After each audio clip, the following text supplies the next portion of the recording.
Okay, we had shit to do. We had to do info conversations about ancient history and forgive and forget. Yes, we did. So might as well get those out of the way.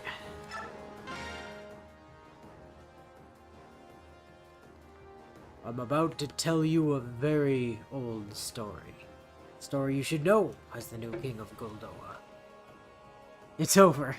Ian and I were finally able to kill my father and 80% of our race. Why are most of you covered in bruises?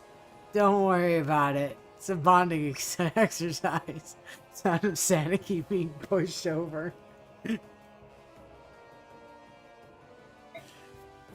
This is one of the oldest and most heavily guarded secrets in all of Tellius. You'll find no trace of it in any histories or sagas. If it's that important, maybe we should go somewhere else? Other people might hear us. What do you think, Nasir? I called upon Lady Micaiah because I felt that she should know the story as well. No, I think now is the time to let everyone know. Would that be all right, Your Majesty? There will be no secrets from now on. Tell us everything.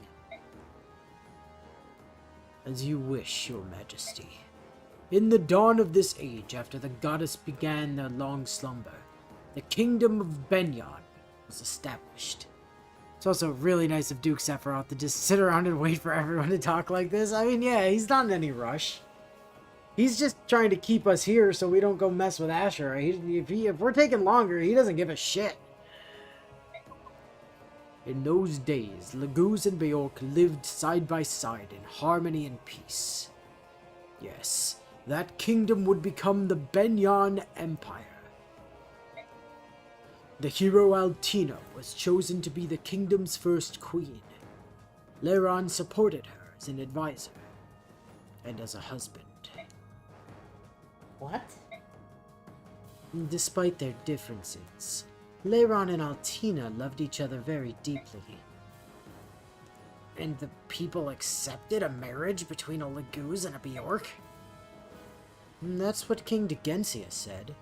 And this was before the people thought of such differences. They only saw a queen and her husband. At this time, King Degensia also created his own kingdom, far from other Laguz tribes and Bjork nations. Alright, Sephiroth was actually a Leiron and had a special cradle-based spell. That's correct, yeah. Yep.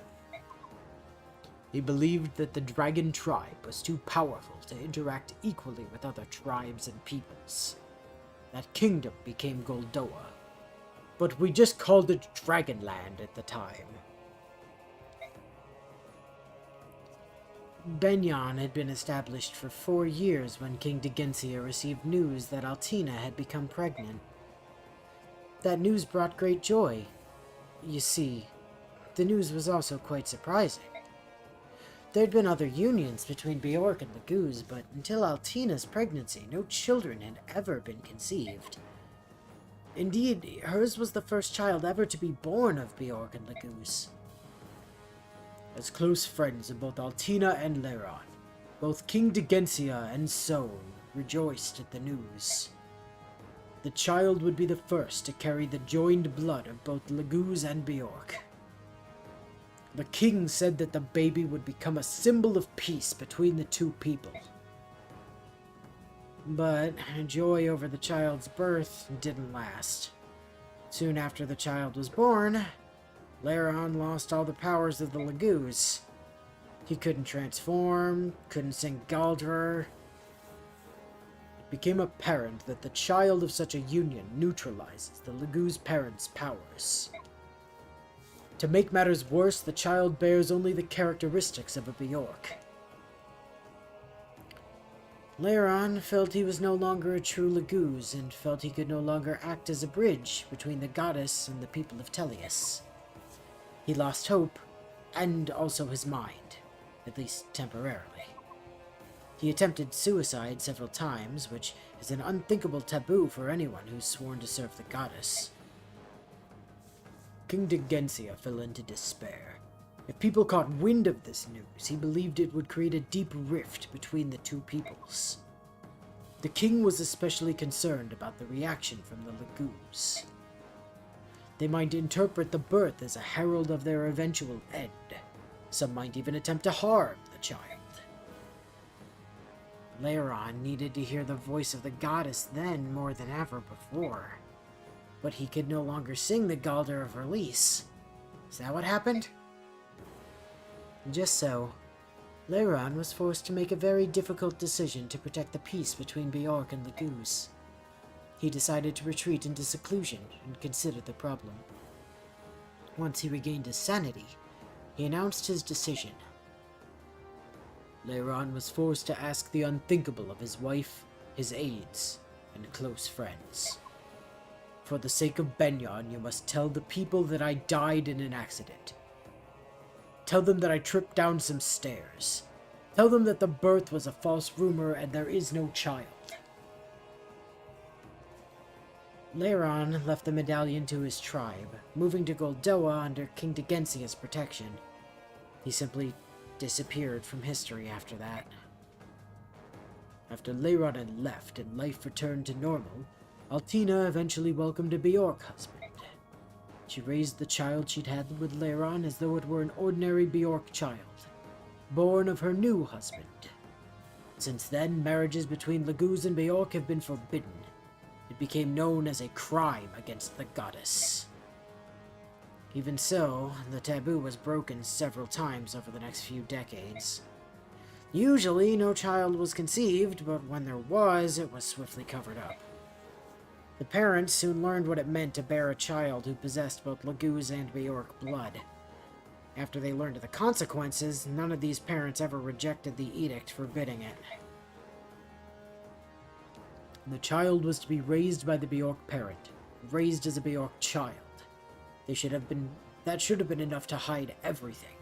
End of story. It was several generations later that the certain descendants began to manifest physical marks which indicated their ancestors' sins. Fortunately, this mark looked very similar to the marks on those protected by spirits. They could pass as students of the dark arts for at least a few years. Unfortunately, the Branded lived much longer than Bjork. Most Branded chose to hide, living outside of ordinary society, and they disappeared into the shadows of history. Rumors had already begun to spread across Benyon, however. The Branded were shunned and cast out wherever they lived. Where the Lagoos held power, they persecuted the Branded and executed them in honor killings. That's horrible. It was King Degensia's opinion that these were crimes that he had to carry on his conscience. From the beginning, he realized that he and the others in power had made a mistake. They understood that they should have revealed everything about Altina and Leiron's child. The people should have been told the truth. But since they'd kept the truth from everyone, the Branded were marked as unclean, persecuted wherever they traveled.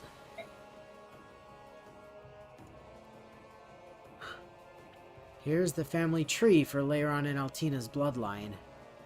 Only King Degensia knew the truth, until now. Father, you had to endure this burden alone for so long. It was the same in Lady Almeida's case. When she lost her powers after giving birth to the Mad King's son, King Degensia had no choice but to hide the truth from everyone. Better to deny her existence than be forced to explain long-hidden secrets. In the process, he'd lost someone even more dear to him, Prince Rajayan. He deeply regretted his decision when he learned of the prince's death. The only choice left for King Degensia was to remain stubbornly neutral in all wars on the continent.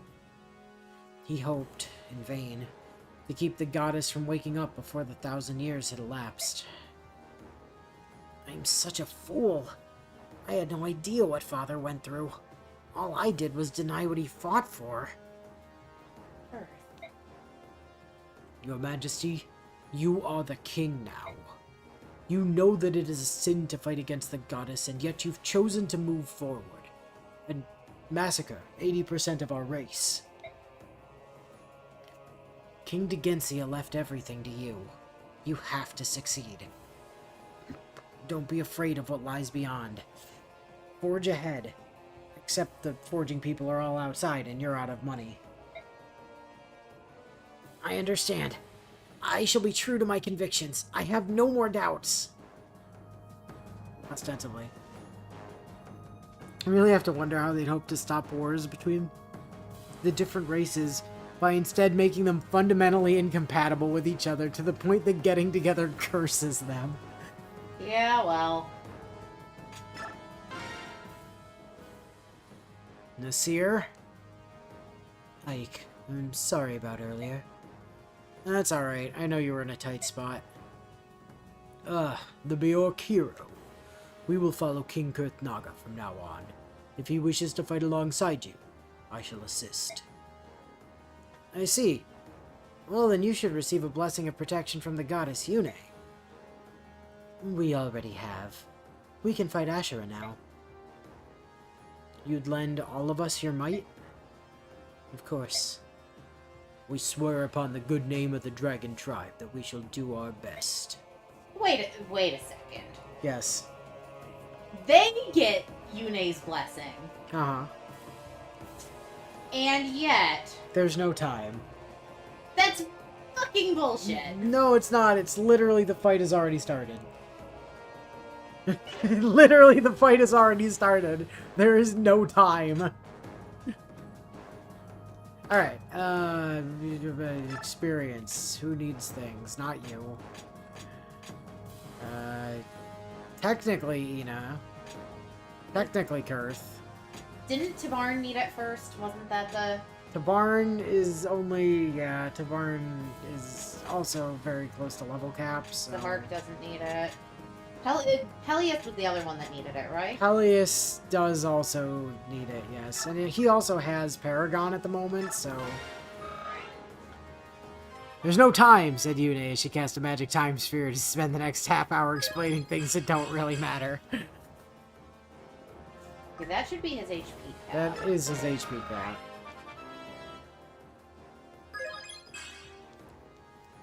Okay, Perfect. Cool. You're good. To burn. And we can take Paragon off of Pelipper now. We sure can. You don't get to have that anymore. And also, I guess you don't really need discipline anymore. Anyway, Tabarn, give me Blossom. Thanks. And then go ahead and have Paragon for now. And then go ahead and have some XPs.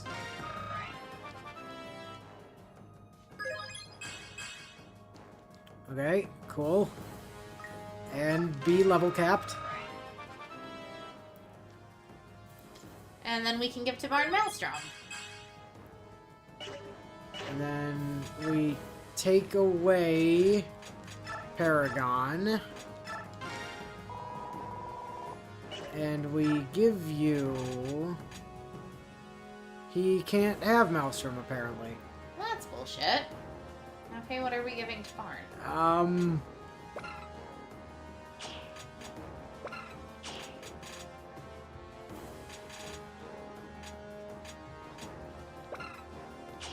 He can't be crit.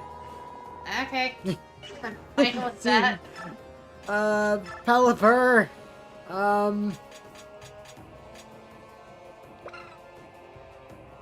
Yeah, you know what? Here, have Pavis. That might save you from getting hit. And, oh yeah, you two are here, right?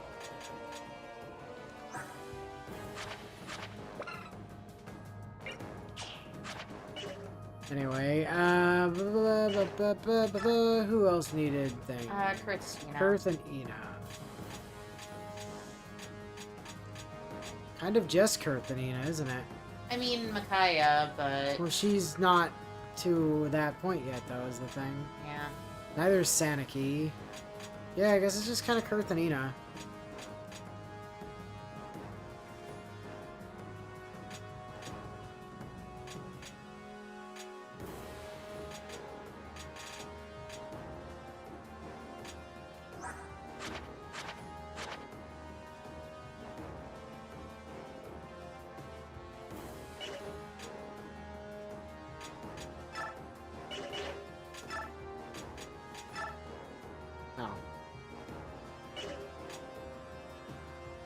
Well, you know what? Hold the Bex for now. That's fine. Supports. Da da da da da da da da. A.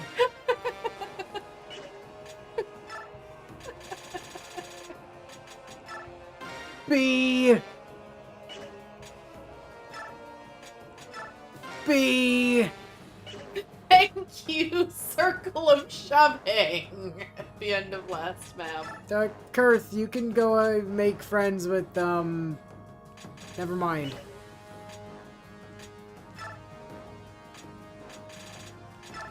B! Ileana and Har should be able to go up, I would think. No, they can't go above an A, and they already had that.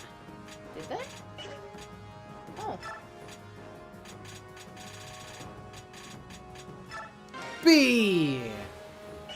Yeah, increase Raphael's hit rate so that he can hit stuff better. We do need to try and give Micaiah and Peleus enough opportunities to shove and talk to each other this map, and fight close enough to try and get them their A. We'll see. No promises. It do be what it do be. Alright, choose units. Bios and Kurth gets to sit in the sad corner by himself, thinking about how he's now the king of 20% of the remaining, of all 20% of the remaining dragons. Well, you know. Yeah, Gareth and Seer, you guys get to sit out. Actually, the Seer, you come. We'll leave Raph out for now. I don't want to deal with his level ups. That's fair.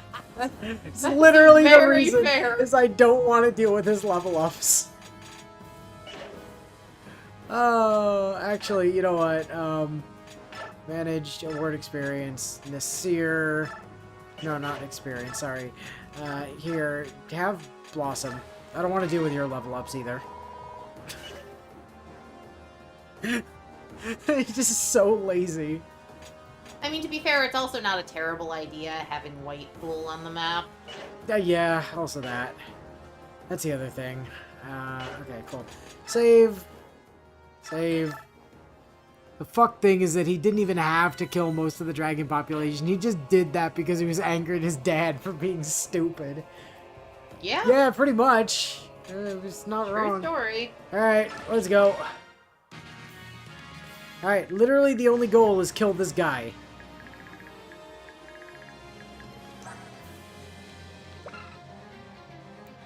So, I pointed this out to Willow last time, because she didn't believe me. But yes, no, it's not, literally, Mantle just says, you can't hurt this guy unless your weapons have been blessed by Yune. Specifically, not goddess-blessed weapons, Yune. Because she was like, oh, I could just hit stuff with Ragnell anyway. It's like, no, he can't. That Ragnell and Alendite were blessed by Ashura, not Yune, so they can't actually kill Ashura. Such bullshit. It's great, right? What you were thinking of was the Black Knight skill last game that made him immune to non-goddess blessed weapons. Yep, that is what I was thinking of. Which is why you had to fight him with Alendite, or with Ragnall. And here, he didn't have that skill anymore because his armor got kind of broken by having a giant fucking castle fall on it. So, yeah. Alright, let's do this thing. Mickey! Stay relatively close to Pelipper, please. Hey, where the hell is Pelipper? Pelipper! There you are.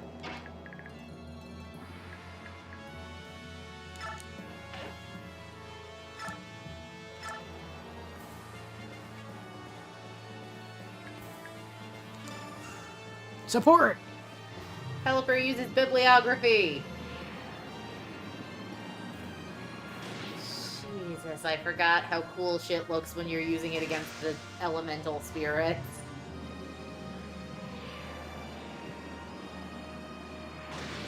Pop!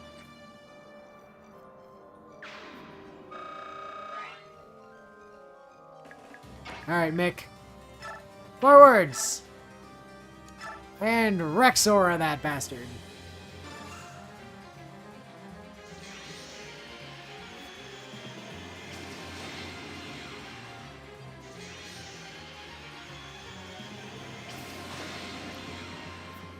I do love that both Micaiah's Tome and Staniki's are basically, I'm dropping a stun on you. Also, I'm saying this before it happens. I'm making the executive decision. Fuck proper levels at this point. Okay. Like, we have one map left after this. It doesn't matter that much anymore. But Mickey had a really good one anyway. Mickey did have a really good one. I mean, to be fair, it's really only Micaiah and Saniki who matter. Exactly.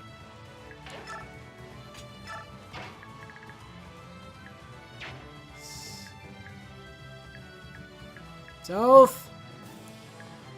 Zoth! Where... Oh, you're back there. Hiding behind Alencia. Go over there. Thank you. Set a gate!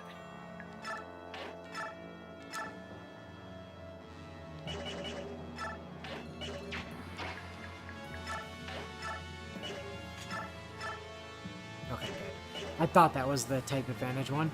But yeah, always have them converse if they can. Wait for a moment. Wait for a moment, Soth? I'd like you to stay with me and fight. So getting Mike Wazowski over there. Got it! I think that's for the best too!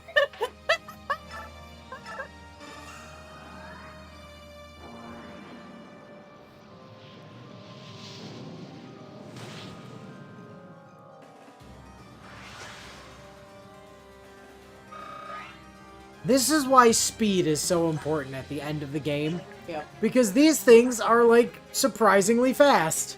Well, it's also that... this is a map that really lets your mages shine, too. Because your mages basically take no damage from these things.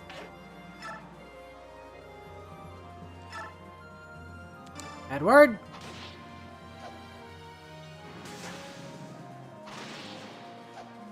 Haha.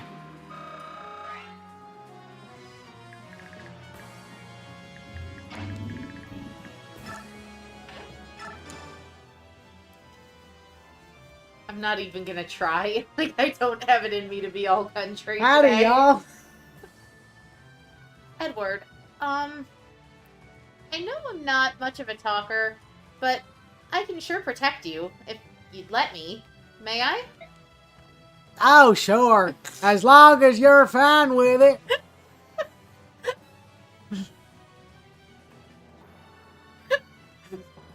Being ethereal magic beings, base beings mean that they aren't weighed down by the shackles known as the laws of physics and can move much faster as a result due to lack of wind friction.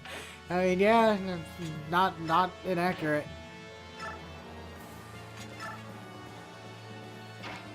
Mark. Forward. And use the Stefan. Astra. Crit cancel dead.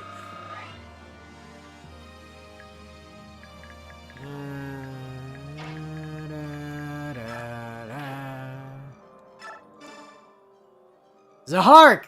As long as I'm here, I won't let you die. There's too much riding on our survival. Stay close. It's alright, I won't die.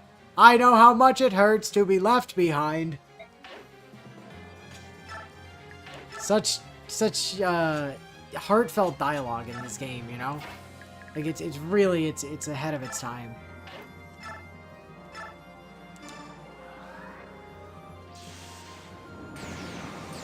Now.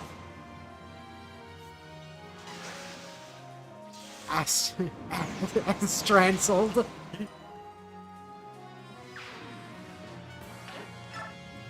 See, now we're at the point in the game where people getting Astra doesn't piss me off. You'd have her clean up after Saniki. I could. Or I could just let Nasir do that.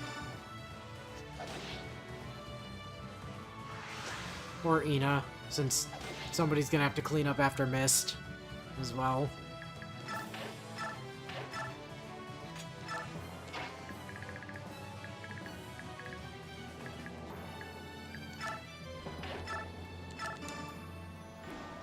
Bonk! Bonk Stancil. I'm surprised that Wit survived a stun. Well, it didn't. It survived a cancel, and then it got stanciled. Ah, okay. I got the order of those two things reversed. Yeah, that was a cancel stancil.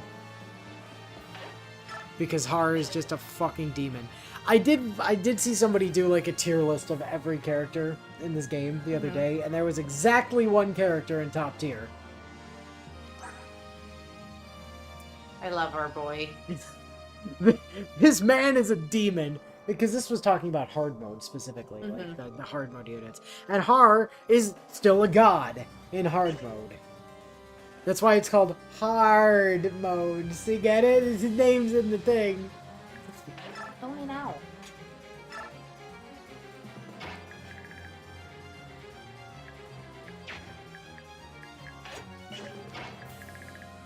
Barn, if you'd be so kind.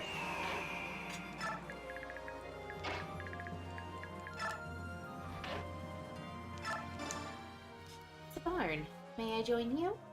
I'd feel much more confident teaming up with someone so adept. Sure, sounds good. Think you can keep up with me? Me? No. Amity? Yes.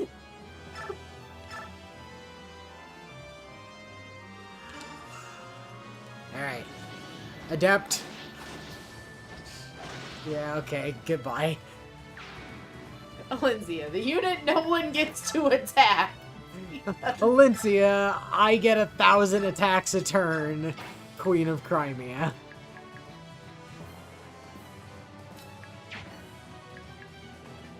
Ew, that's kind of awkward, ain't it?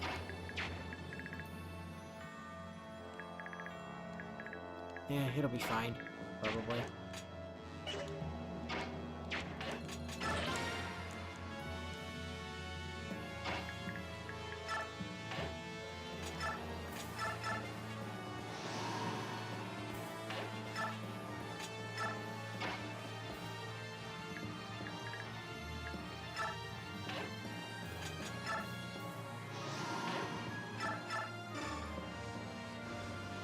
Blech! Behold the King of Dragons.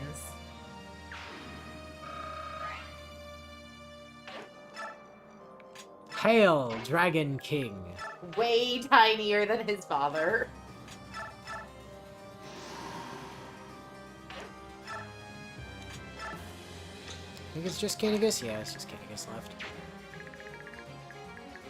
Hey, hey, Fire Wisps. If you want to come fight Canigus and bring him into resolve range, that would be great, actually.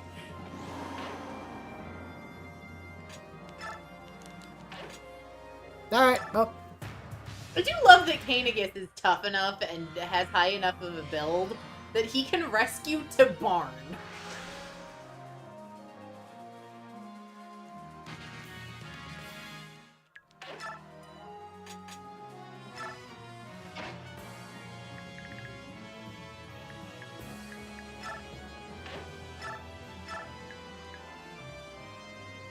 Yeah, I thought that was the case. Yep. Oh, man, I love stupid bullshit. Just kind of no, don't use Fenrir. Thank you. 'Cause, like, you can't even hurt him with Fenrir. Like, it looks like it would do something, but it won't. Yeah. Because of Mantle. Anyway, just chill there. Meanwhile... Hello! You. Heard about you. Have we met before? The silver-haired maiden. It's taken so long to finally meet you. If I'd known you still lived, No, it's too late. This changes nothing. I cannot falter. What's the matter with you? I'm just overly sensitive. Don't feign concern over me.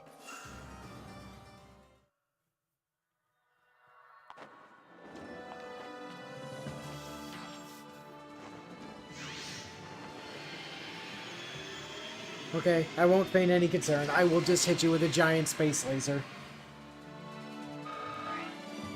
Once. Yep. God damn, this dude's speed caps. Snacky!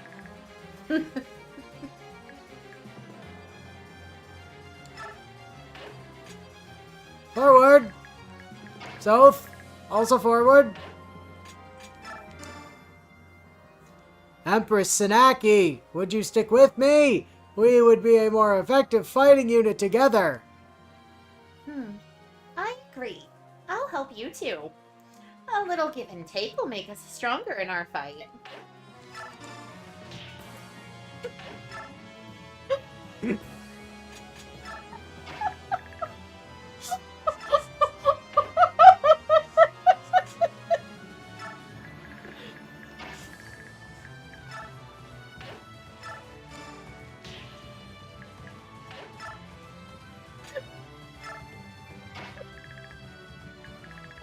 You really didn't miss much. I don't know what you're talking about. Things have been super exciting. Everything's been happening.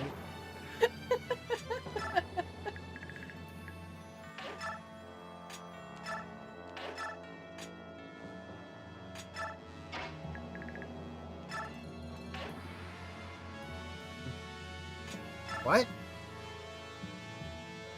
Ha! Huh. Yeah, you shove that sword, boy. Don't, though. That moves him out of range of Neff. That's fair.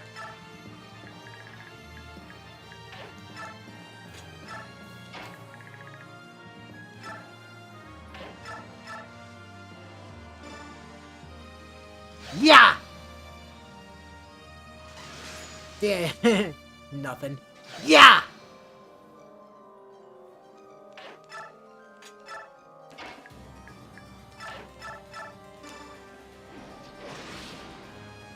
Cancel. Meow. With how much Fire Emblem Heroes I play, it's always really jarring the first, 30 minutes of stream while my brain adjusts to movement speeds of more than 1 or 2. You gotta be kinda careful of these guys. Well, yeah, but they can also teleport pretty much anywhere, so... Yep! You know, if they were gonna go out of their way to give Mist a special weapon that only she can use, the least they could have done is make it use the stat she actually has a functioning amount of. Goddamn proto-Tathlum bullshit. I mean, yeah, it's fine. I mean, even if we'd given her a Storm Sword, all the ranged swords in this game are strength-based. There's not a single magic-based one like there was in the last game, so, you know. You're just sort of fucked either way, basically. Yeah.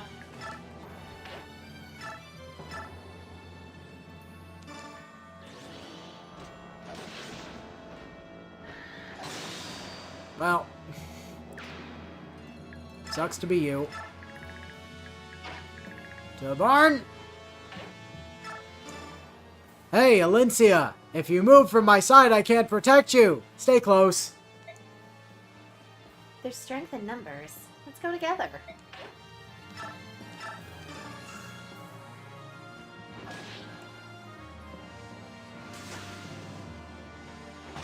Boo, you stink! Well, Florette is supposed to work that way, but they made a mistake and screwed up.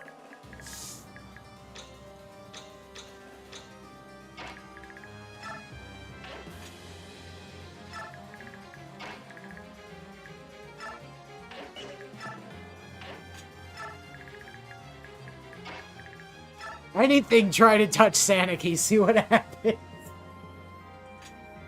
She's got Blood Tide, Night Tide, and White Pool all fucking sitting on her right now. Look at this, she's got 20 strength right now. She's got 36 speed. She might be faster than Edward right now. She's also got 50 magic. Edward is at 45 speed, so no. Still, that's way closer than it has any right to be.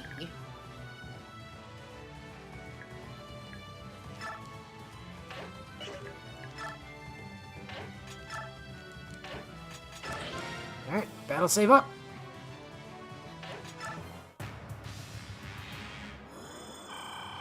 Yeah. Now I'm getting the fuck out of here. And I'm gonna summon more friends, if I recall correctly. Oh no, No, he they're just teleports his friends. No, they just teleport themselves.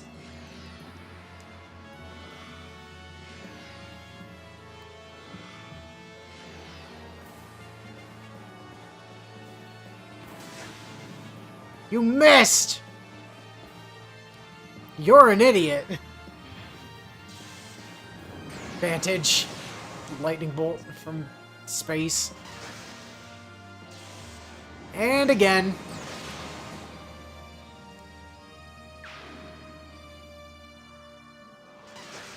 You're also an idiot. And deceased.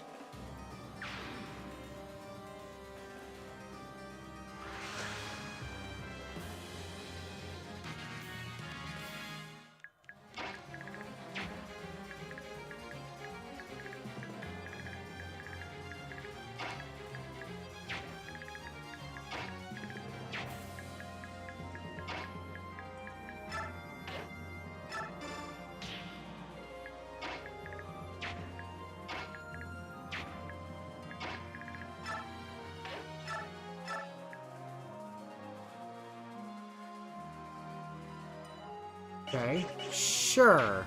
Why not?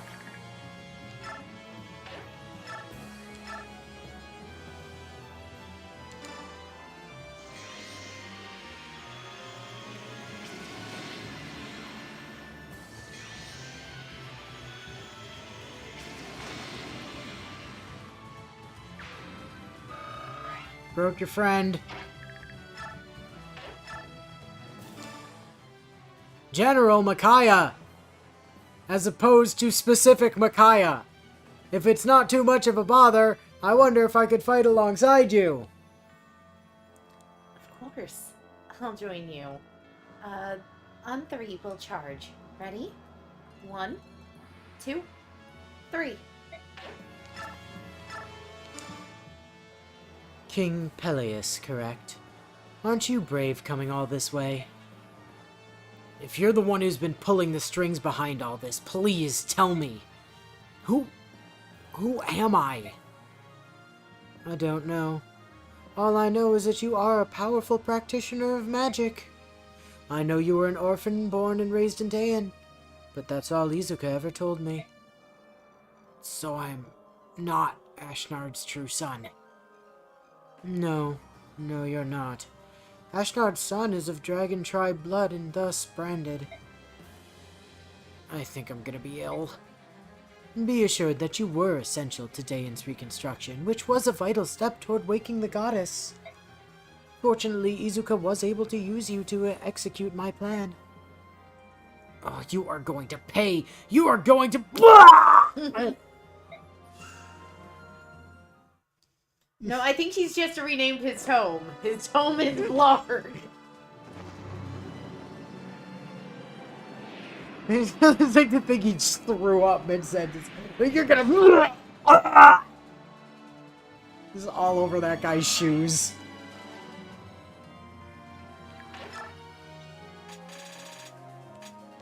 Alright, snack. E. Nyom. Nyom. I call upon the power of meteors from space! Boop. And not fast enough to double, because, yep.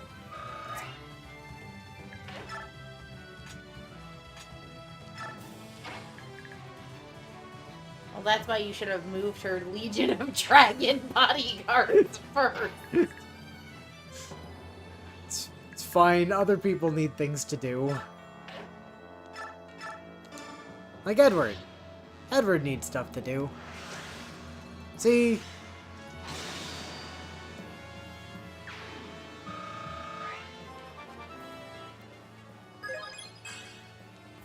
Oh yeah, 19 magic. We're getting there.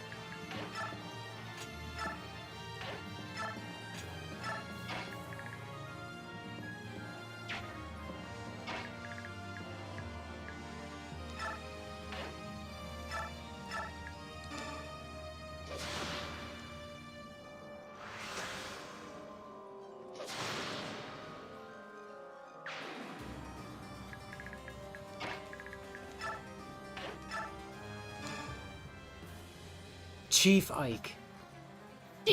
Chief Ike. Be a translation error.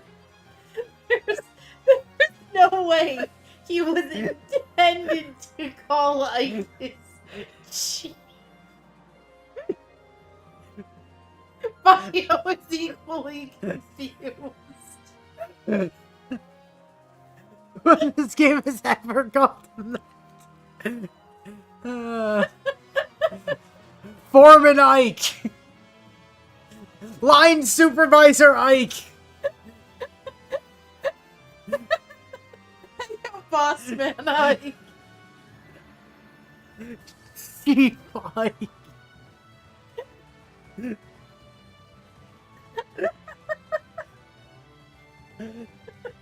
I'm sorry, it's just too funny.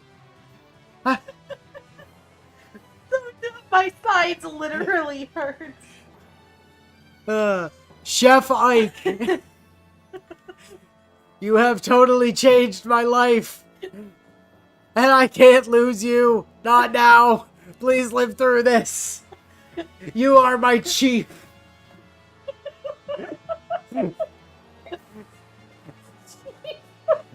I won't die here. Clansman's heart. And I always keep my promises. God, please don't advance this. I need to take a picture for longevity's sake of Chief Ike. Tribesman Zahark, you are my most trusted comrade. I need a good picture of this. Was he trying to say Commander Ike, but had a stroke at the first letter? Chief Ike! That's amazing. I fucking can't, man. I fucking can't. Goddamn fucking Chief Ike. So, now that just really makes me want, like, a 4-star Ike in Epi Heroes, whose title is Chief. Yeah, Ike Chief.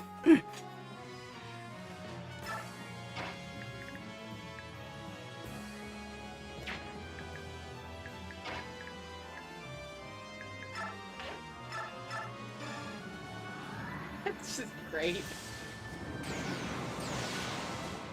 That shouldn't amuse me as much as it does. But nowhere else in this franchise has he ever been called Chief. Not by anyone. No one has ever referred to Ike as Chief. Fucking ever.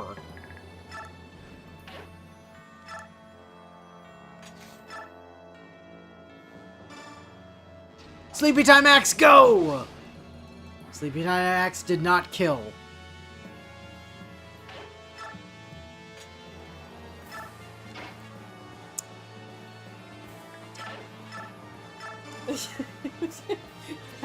I'm so glad we totally ignored all of the support conversations until literally the last 3 maps in the game, so we could get all of them at once. Chief Ike! Fucking... Are you goddamn kidding me right now? We do still need to let Micaiah converse with Peleus. No. Opposite? No. Micaiah did talk to Peleus last time, because Peleus was actually the one who was able to get up to him. Either way, one of them needs to talk to somebody needs to talk to somebody, but I don't know who, so we're not gonna deal with it. Since we don't know, it doesn't matter. Bio help.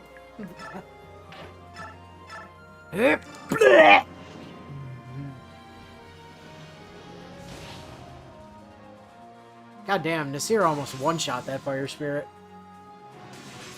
Although he does get doubled by them. Not that they can actually hurt him, but, you know.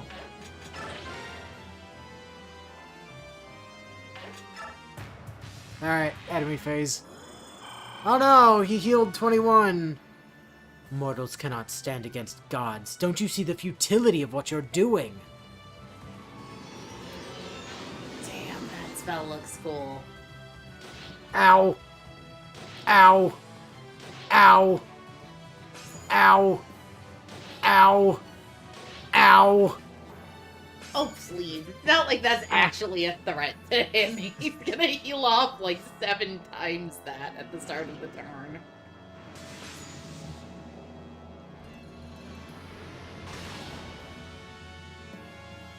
How would you ask his bio? He's just as stonewalled mentally after that as both of we are. Fucking Chief Ike.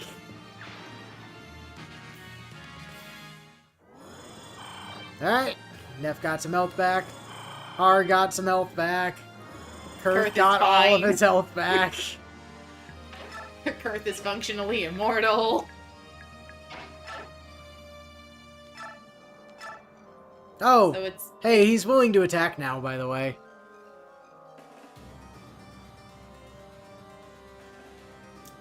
That's spooky. It's not that much damage. It's not. Also, we double him, which is fascinating. Yeah, no, that's totally livable. That's fine. Not a problem. And then Micaiah can go stand next to her boyfriend and talk to him before taking down the big bad. As long as Kurth, or as long as Peleus lands both of these anyways. Well, even if he doesn't, I think if you surround her with the dragons... I can't, they don't have enough movement for that. Come on, Peleus, just land it. Be the hero we need. Yeah! Good Let's boy. go! Pelipper putting in work.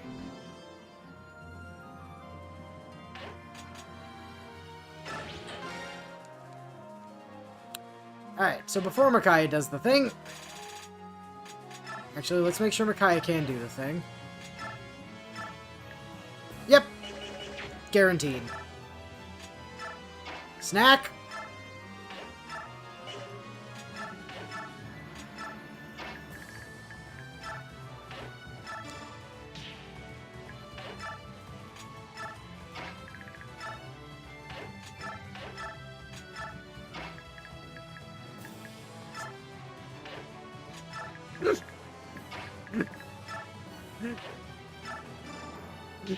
I wish we could replay that last conversation. Fucking Chief Ike. We can. It's in the video. And I have photo evidence of it on my phone. Oh my god. Jeez. Chief Ike. I fucking can't, man. I'm dead. Fucking rip me, crit. For 12 damage. She's doing her best. She and Stompy are trying, damn it. Yeah, she and Stompy have been massively fucked over by the end game here. Smash! Alright. Just for fun. Micaiah can even stand there and be in support range. Well, So yeah, stick but we you want to have her there. converse with Peleus. Oh, right. No, whatever. Stick you there. Stick you there. Just make sure nothing goes sideways. Converse. Your Majesty, may I have the honor of fighting at your side? I think it'll work out well. Line Cook Micaiah! Certainly! Let's combine forces! Perhaps by banding together, we'll actually save lives in the long run. Alright, 21 damage, doubled. And look who he still won't attack. Yep!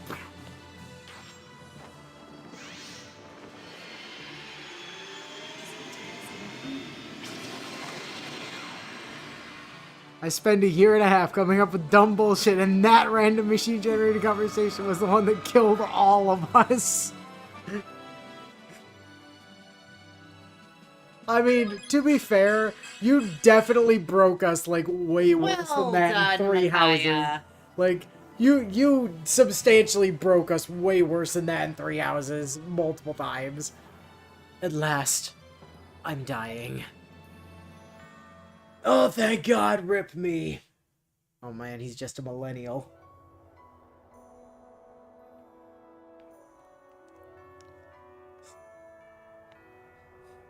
What? It can't be true. Our apostle? In our Christian Minecraft server? Myself, but the senators made an announcement. It must be true. Pardon me? Has something happened to the apostle? At last, I'm dying. Oh, my lord. CDI Zelda energy. Yeah. She's dead. Dead! What? How? According to the senator's announcement, she was assassinated by the Serenus Herald. Yeah, those guys with no strength They look growth. so gentle. And an I inability think to they wield would weapons. fly. But they're nothing but beasts. No better than the other subhumans. Peace, friends. This is simply not possible. The Heron tribe could never assassinate anyone. I would know. I am their king. She's dead, isn't Technically, she? rightfully. Those damn subhumans. Yeah. Every last one of them's got to die for the apostle. That's the truth. They're nothing but monsters. Oh, I wish I could kill them myself. I mean, you can. They're pretty weak. You can. Grab a weapon, grab a torch. Come on, we'll burn that forest to ash and wipe them all out. No, you mustn't. I don't know. I've heard they managed to kill a guy across the entire history of their race. Who knows what those noodle-armed birds are capable of? You don't look well. Are you feeling all right?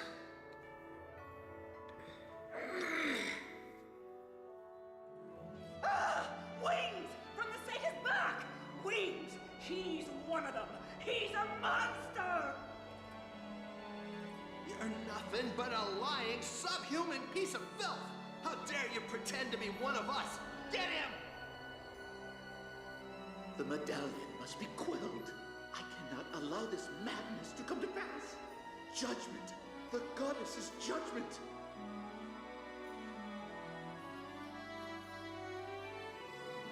At the time, Laron spontaneously got his wings back. Like, 15 years ago.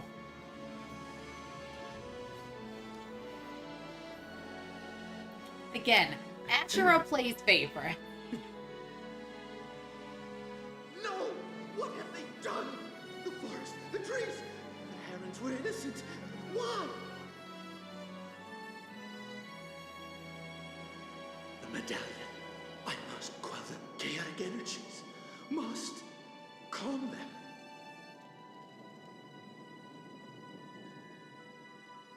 Oh, no! Chaos, madness, so much anger, so much pain.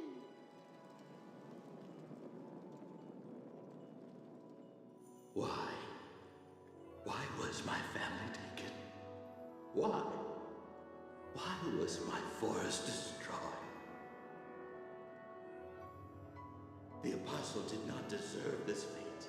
Killed by her innocence, her murderers free to seize power. This is monstrous. This world does not need Bjork, and the Lagoos are deeply flawed.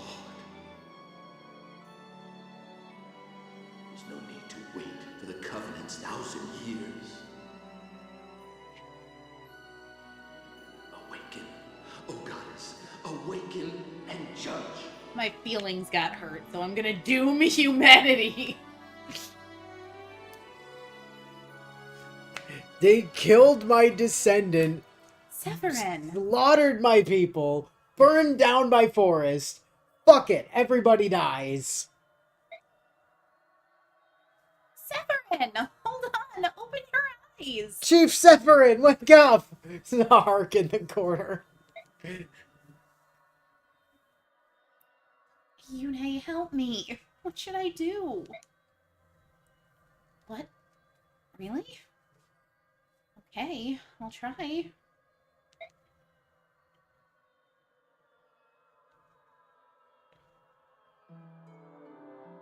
Sanaki. Sephirin, can you hear me? Somebody help! He's wounded! I'm sorry, Sanaki. The doors leading to Ashura won't open while he's alive. Can't save him. That's correct. Thank you, Yune. I'm sincerely grateful. Death is all you've wanted since this started. Everything else has been little more than a terrible side effect.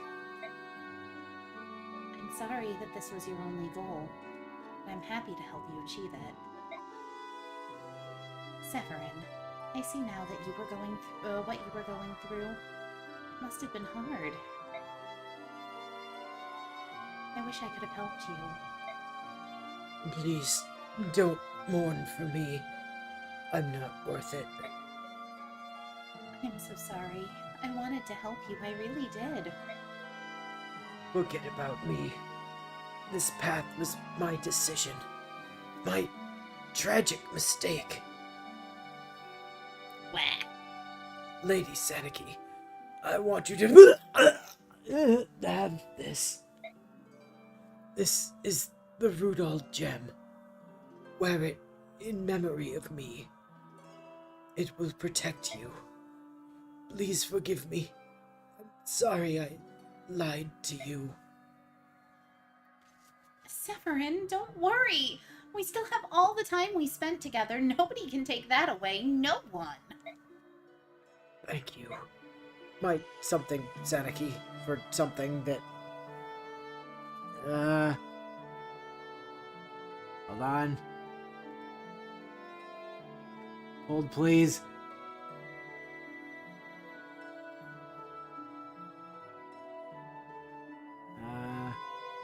Give me a second. Give me a second.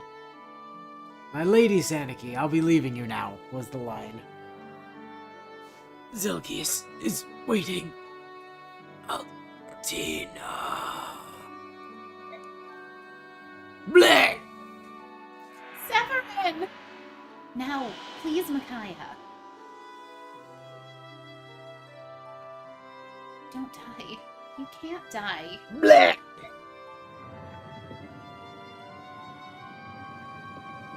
Well, the door's open, so I guess he died. Those were the rules.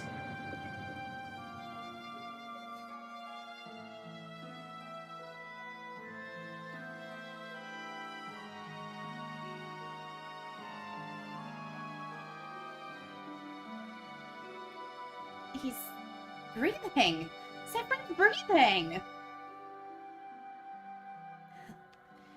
Just in time.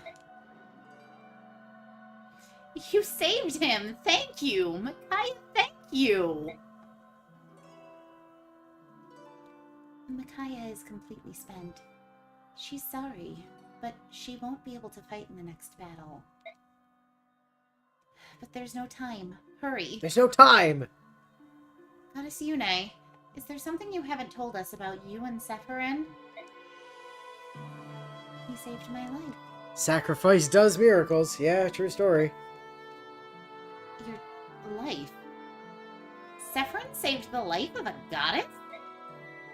Is there something you haven't told us about Sephirin, then? He'll wake in just a moment. Then you can ask him directly. Alright, I'll do just that then. Okay, so why did you save him? Should I not have? I can think of a few reasons why you shouldn't have, yes.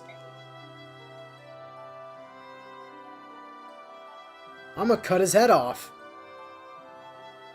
Hey, get up. Now. Take it easy on him. He's had a hard day.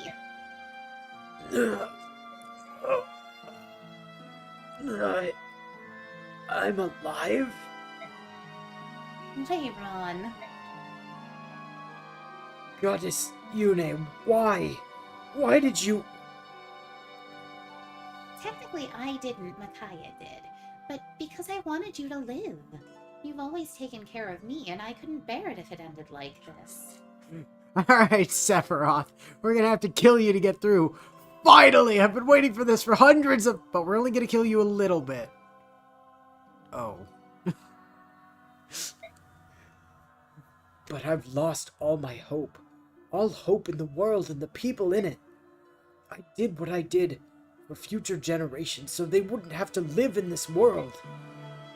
By not having there be future generations. The logic makes sense, I promise. Please, Yune, let me die. I won't, Leiron, I won't. Leiron? Oh, God. So now he's some kind of hero saint?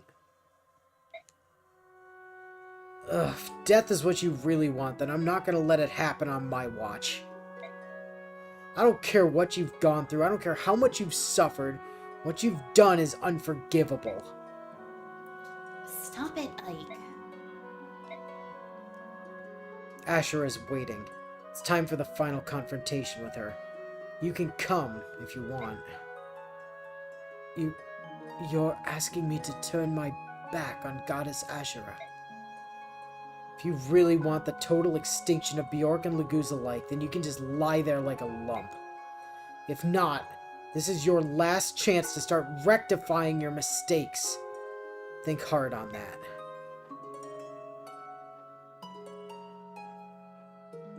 But Ike...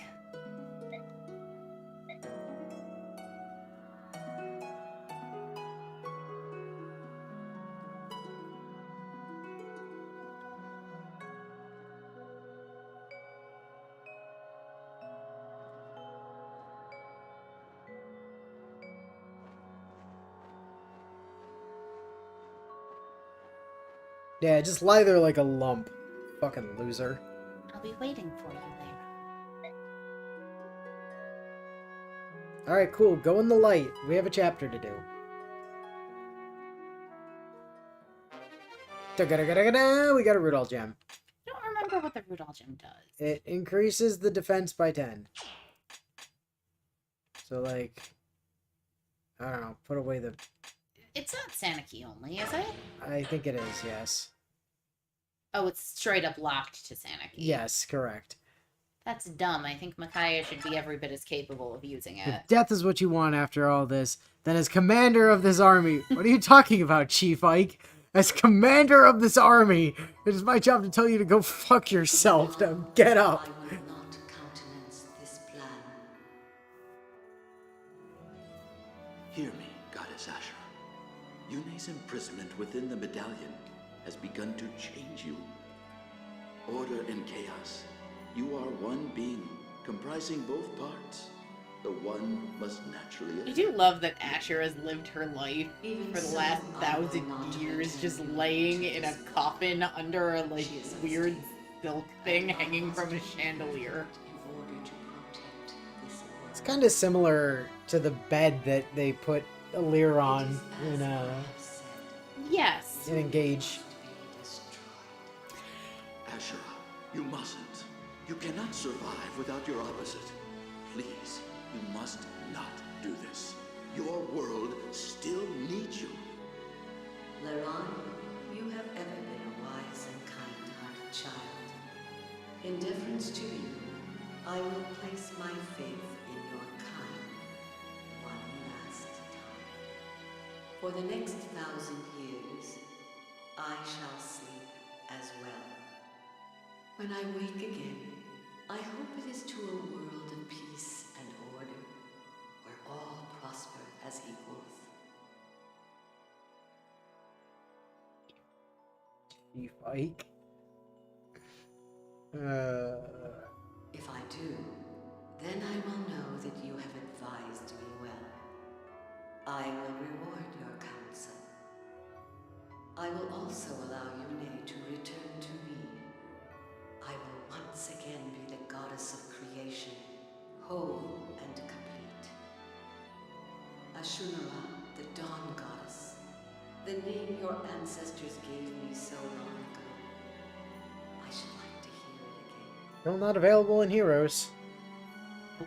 However, during this 1,000 years, if the chaos of war should arise and awaken Yune from her slumber in the medallion, I will know that you have strayed from your path, and I will punish your failure as I will reward your success.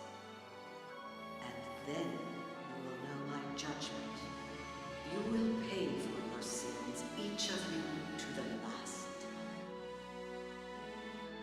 In the names of our people, we vow to keep this covenant. There will be no So what did great he war do with his between Lagos wings and Bjorn after the for Ceramus 1,000 Forest years. incident? So pledge Altina of the Bjorn, Degensia of the Dragon Tribes, Soen of the Beast Tribes, and I, Leron of the Bird Tribes. Sole representative of the bird tribe, meaning he was king of what is now Phoenicia, Silvis, and Ceranis at the time. If you feel the world has fallen beyond hope of redemption, you may sing the Galder of release and awaken us both. Your heirs will possess that ability as well. Sing to awaken us, and tell us your tale. Tell us of the world your two kinds have built in our absence. We will listen, and we will judge fairly and impartially. This is our covenant with you.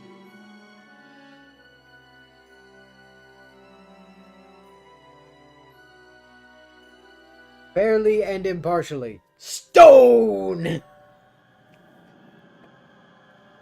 It's her. Ashura. Ashura, it's me, Yune. Can you hear me?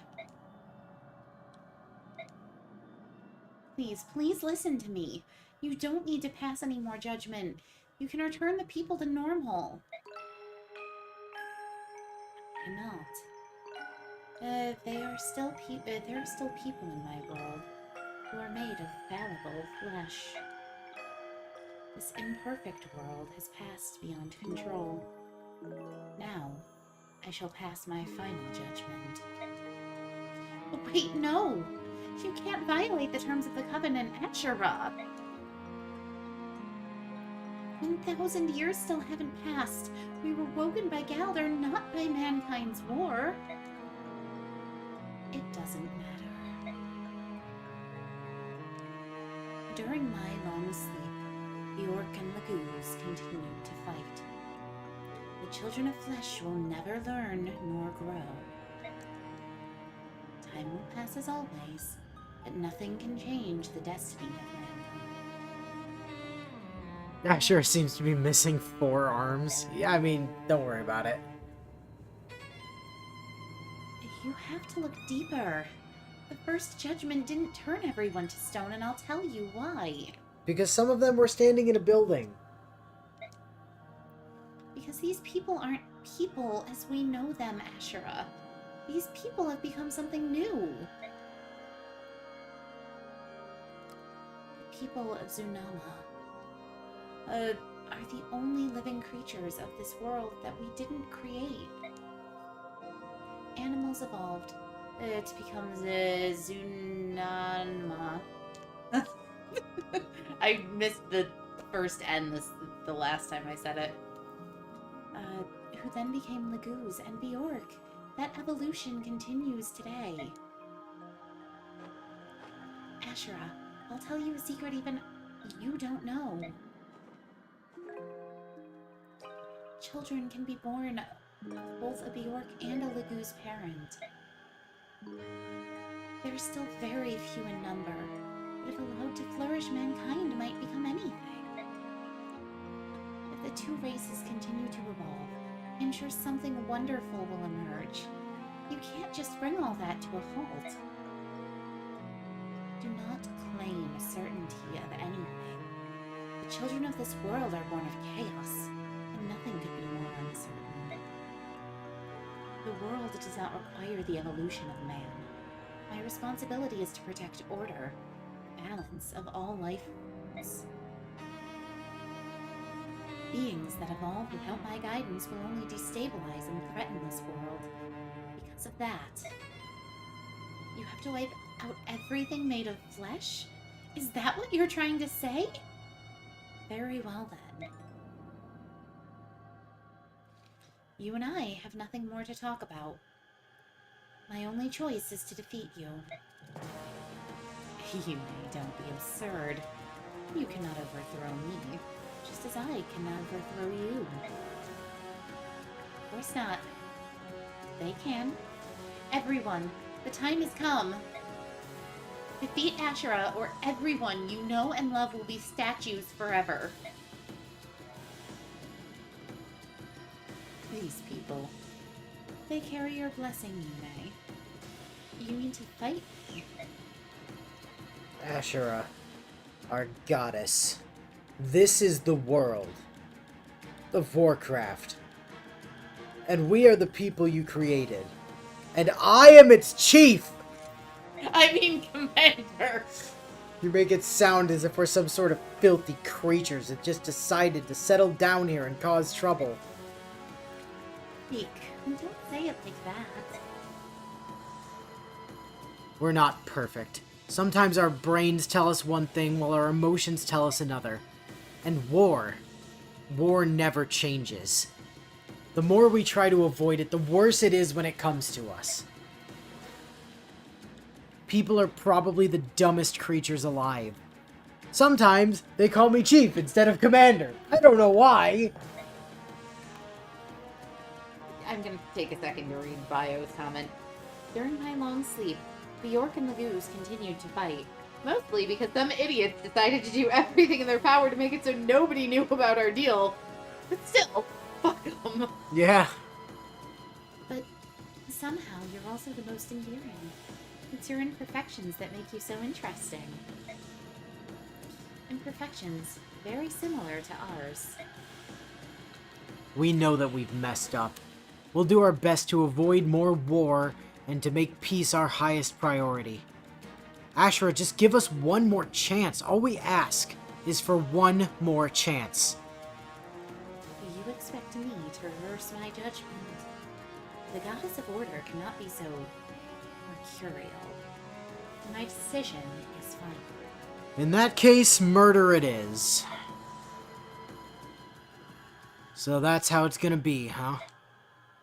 Then we will fight, and we will save our people. Make your peace with whatever the gods worship. Your end is near. So say I, Ike, Chief of Humanity. Mine is near. In every battle that mattered in my life, T-posing. to assert dominance, I've always been the one left standing, no matter how slim my chances. This battle means more than any of the others, because it's for the life of every person that I've ever cared about except my dad, who's already dead, and whose axe Howard is now holding because some lion took it from his grave! Hainigus, you better put some sort of grave marker where he was buried, because this axe was my only indication. I will win this fight. People are probably the dumbest creatures alive. Chief Ike, why are you glaring at me when you say that? Because that's not my goddamn title, Zark!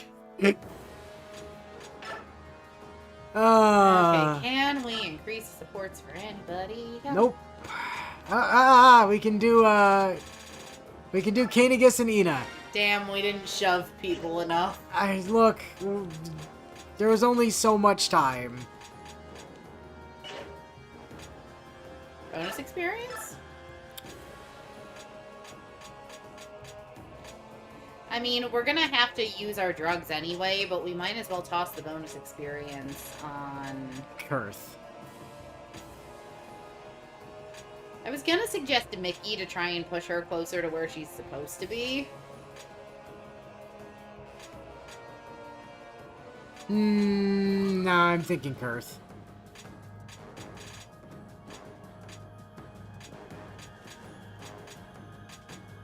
Or Raph. Just dump it all into Raph. Are we even taking Raph? Dump it all into Raph. Ooh, actually, we might even be able to get him to 40 if we just... Oh, he already has Paragon on. Damn it, I can't give him double Paragon.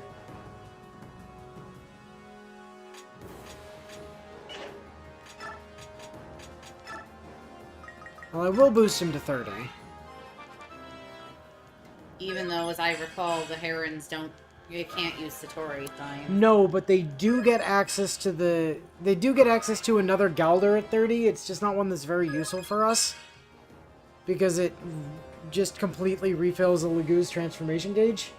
Oh, yeah, that one. And then at 40, they get one that instantly full heals and removes status from everybody in their Galder range. Which is very strong, but, you know. Raphael, the warrior champion of the Heron Empire. Yeah. Alright, Kurth. Damn it. So, how Damn. distantly related do you think that makes the Empresses of Benyon to the Heron? Very, because it's been like 500 years. Yeah. So the answer is very, because it's been like 500 years.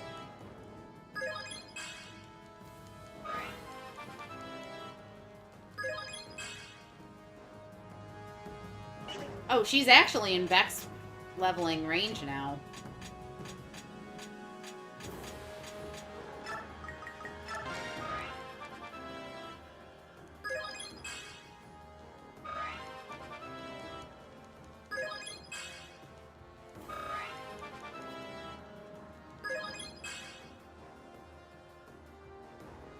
And she's done. Yep. Good job, Mickey.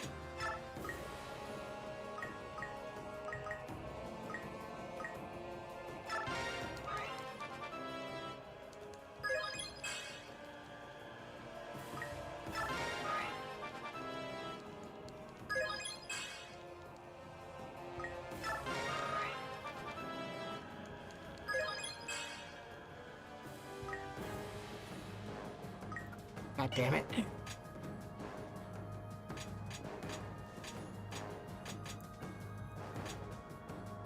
With how far along Perth is in level, you actually might be able to push him one and level up with what's left. Yeah. Good job, Micaiah. Caught up with the rest of the class's grades at literally the last second. Well, to Yep. be fair, we're about to use drugs for other people, so... Because it is officially drugs o'clock. It is drugs o'clock, that's true. But not for Edward! Haha! And Mickey doesn't need drugs either.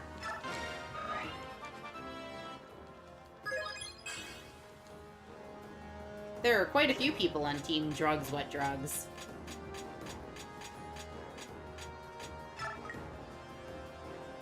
So close.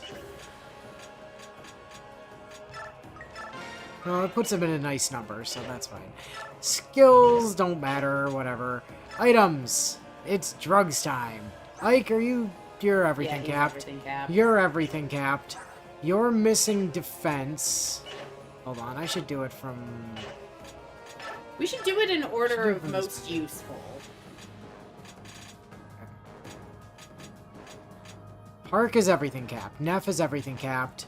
Kainagus... Har is everything capped. Edward is everything capped. Ileana is everything capped. Mist is everything capped.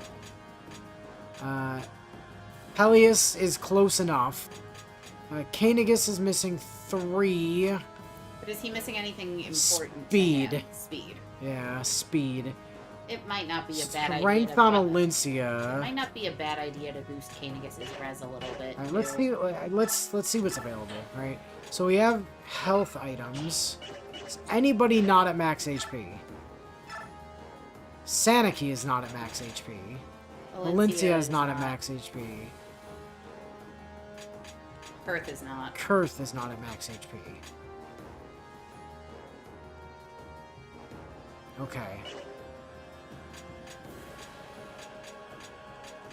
I'm gonna say Alincia and Saniki each get a Seraph Robe. Alright, Alincia is now at max HP.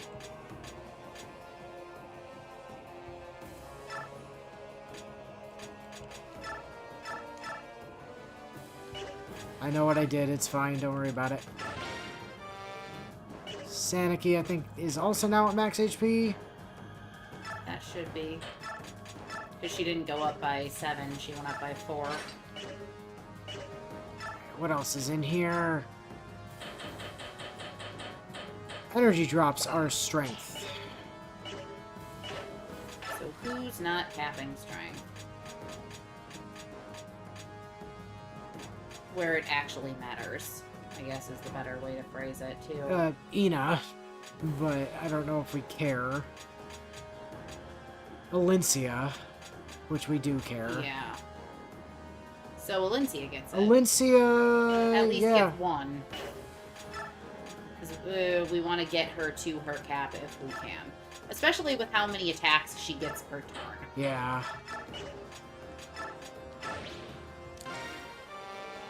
So she gets the other one, too. She gets the other one as well. There we go. Spirit Dust is magic. I have a feeling everybody's magic capped. I believe you're right about that. Except for Tabarn. But Tavarn doesn't give a shit about magic. And Nasir. It might be relevant to give Nasir Yeah, that. it is. It's relevant to give that to Nasir. Like, he'll be able to do something this chapter with it, so...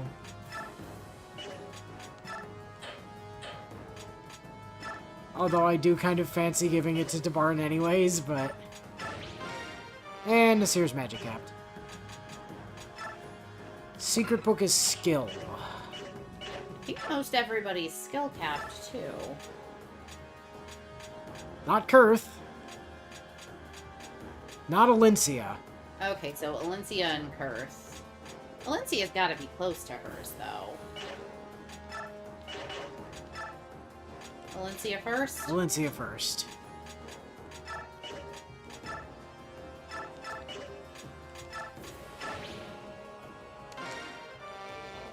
And again. Because I want all of Alincia's skill percent shit to trigger all the time. Alright. Speedwing. Kainigus. Yep.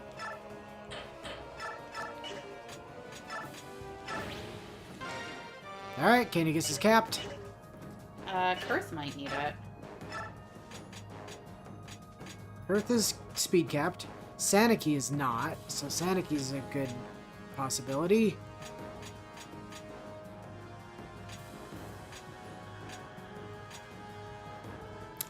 We're never gonna get Nasir to not be doubled.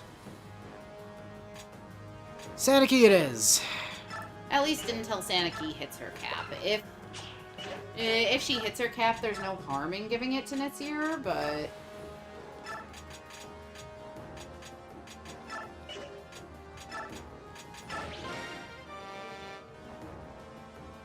Not there yet. She needs the other one. She does. I have a feeling 30 is her cap. Probably. Nope. Sure wasn't. Alright, Asher icons are luck. Do we have anyone that's not luck capped? Ina, Kurth, Alincia, by like 1 point. Kainigus. Alincia, and then give it to Kainigus.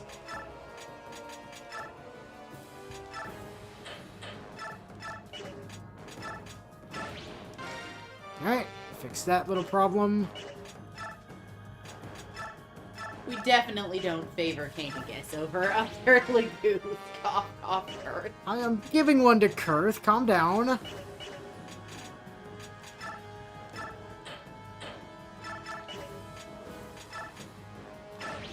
See, he's now skill capped as well.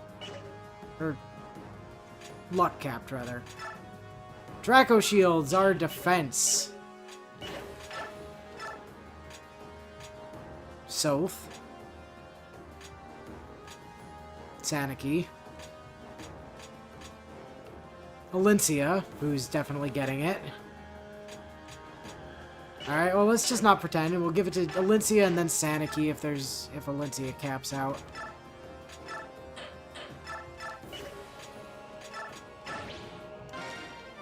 Not, I think that defense is, like, tremendously helpful here, but... Yeah, no, this map cares a little bit more about res than it does about defense, to be honest. And she's not capping that either. Talisman is res, so, you know. You were saying? There we go, better. Time to shoot Amity up with some performance-enhancing horse steroids. Seeing random statues of Asher are meant to be an intimidation tactic. Yes! Statue frag.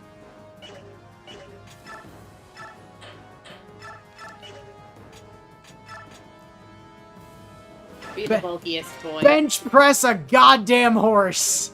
As if you couldn't already carry around a barn in your mouth while you're shifted. Alright, well, that's that.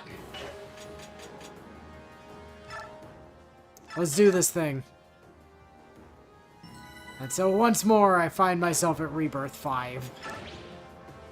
Fight! Forgive me, Goddess. I must end my service to you now. My dear Goddess Ashura, please forgive me.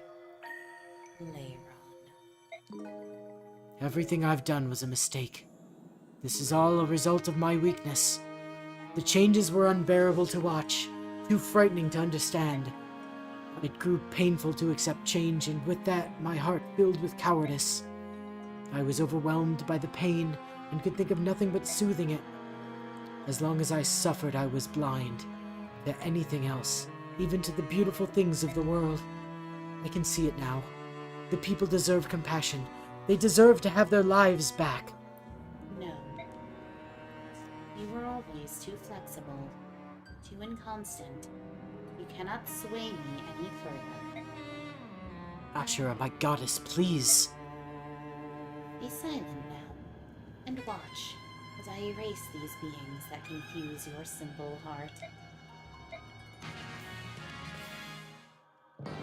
Everyone listen carefully. In order to reach Ashura, you must first destroy the aura protecting her. Got it? Attack the aura.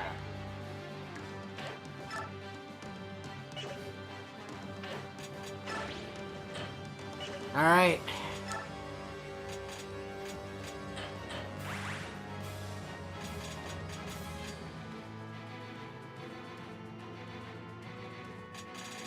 And we get Leiron, who is like everything but strength and defense capped and comes with the Ashura staff, which just heals everybody adjacent to him and brings their condition back to normal.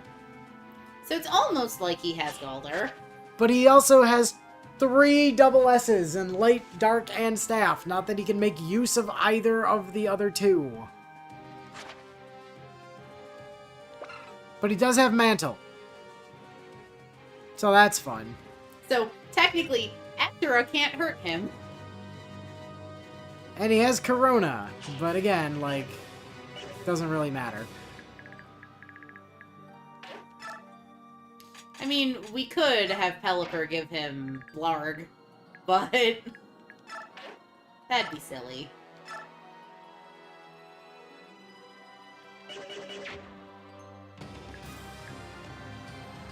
Alright,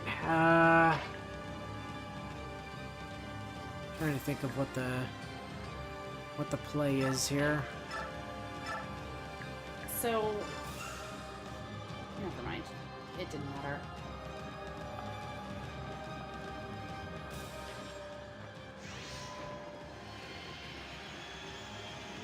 For the record, this might be one of my favorite End of Fire Emblem maps.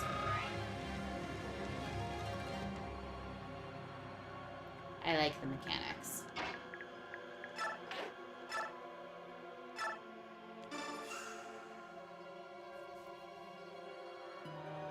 That hit rate is abysmal.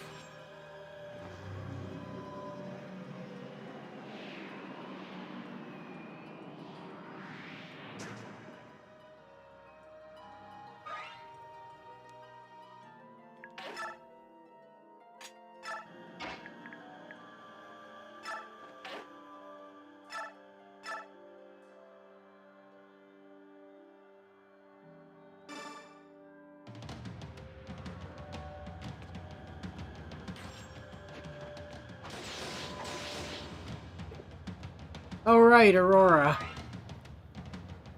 Forgot about Aurora.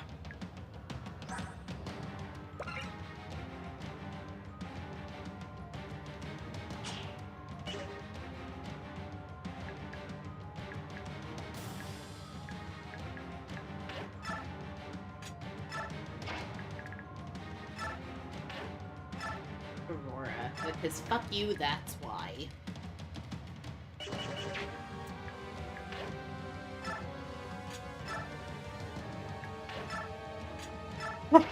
Bios does a good job punching yourself in the face, though. Yeah, Edward's about to do it too.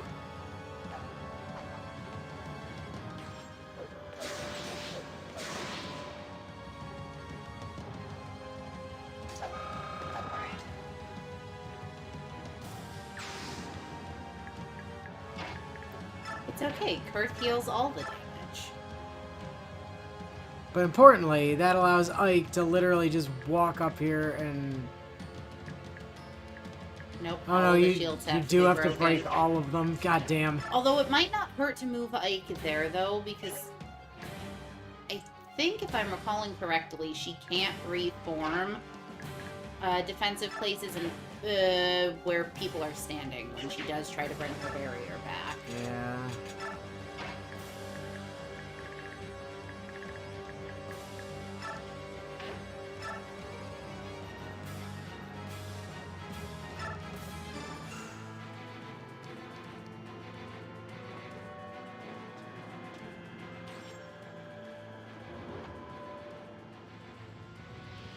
Sure, I definitely won't just end up getting telefragged.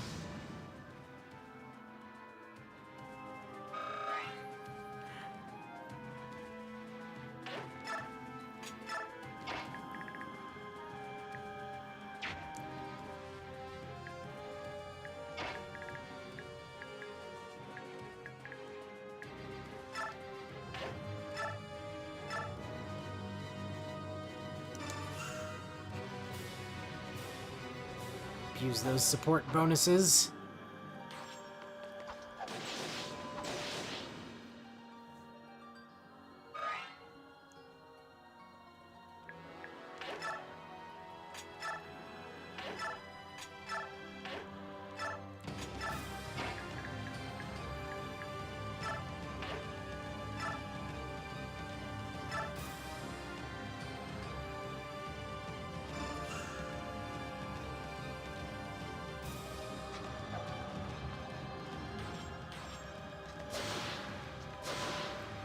But Ike is special. Ike doesn't get countered because of, you know, Neil being Nihil.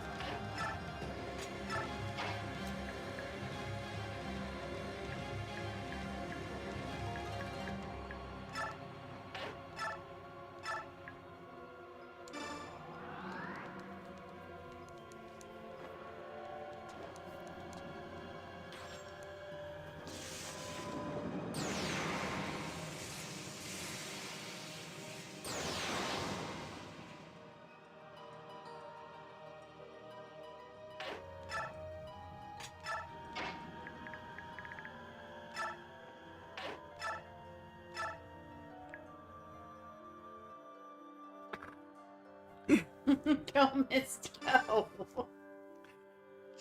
It's okay, you got this.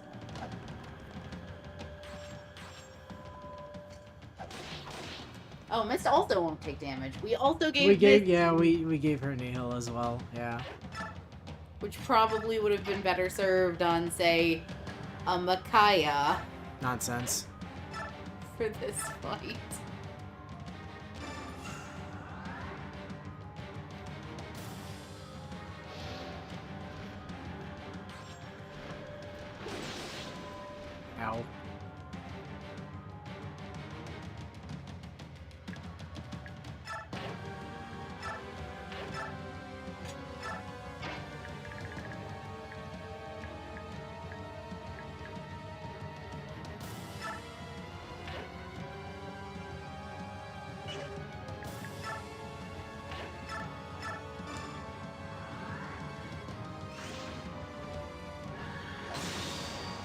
Bye! Alright, Curse, go be functionally immortal at some point. It's your turn. Hold, please. Neff has to go break a shield.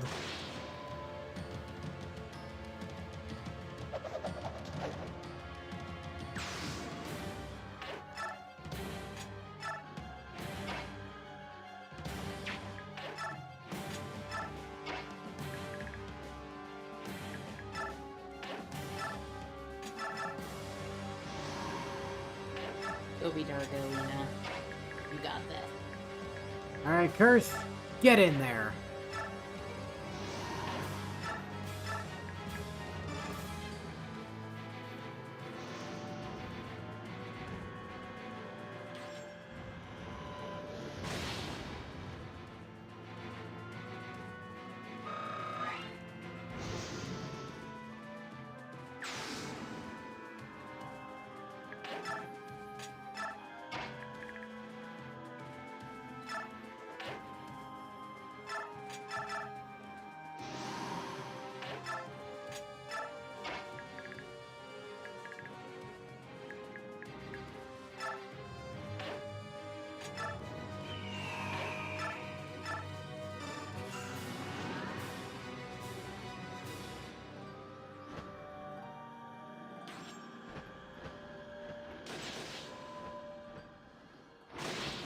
At least you don't take Aurora damage when you break the shield.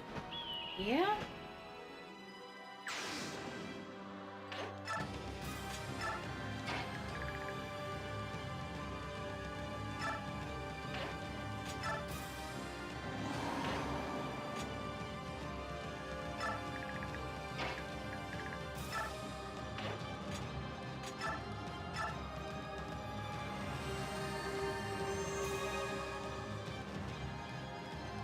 Okay, yeah, that is field wide. I thought it might be, but I wanted to test it.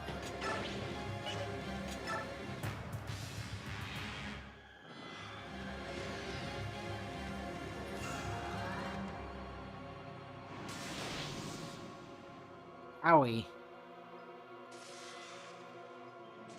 Uh-oh. That one might actually hurt. Or not.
Oh, poor South.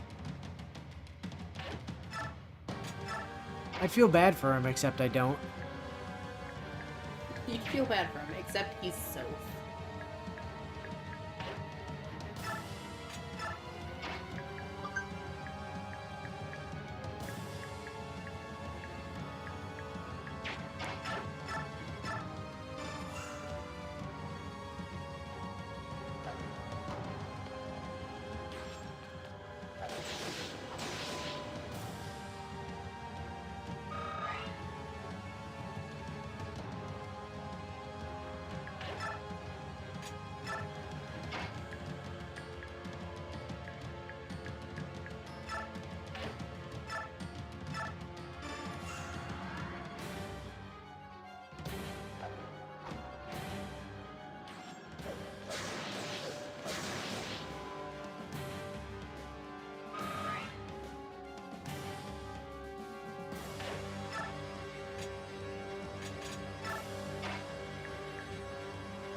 Take your awful hit percentage and see if you can do anything.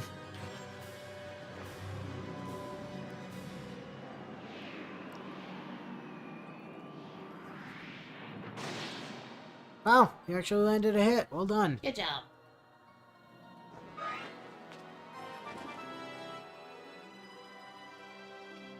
Is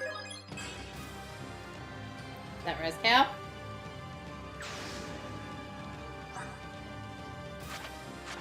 Yep. Good boy!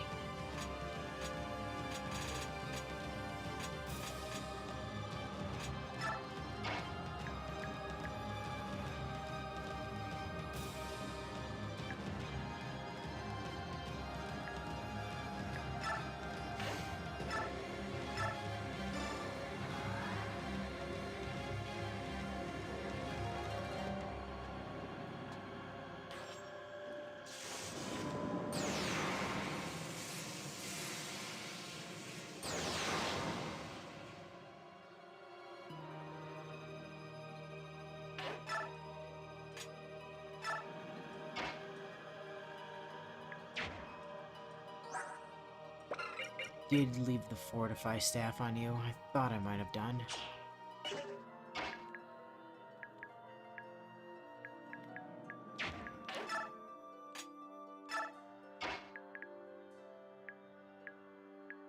Oh, Har.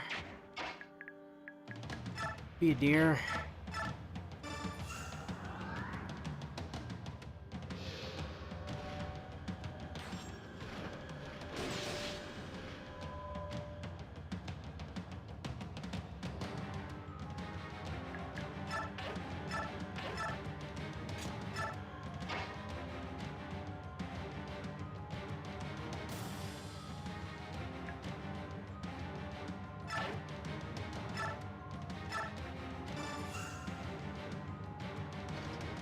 Lyncia, just deal with the spirits, basically, for now. You will become part of the strategy, but, like, for now, just deal with the spirits.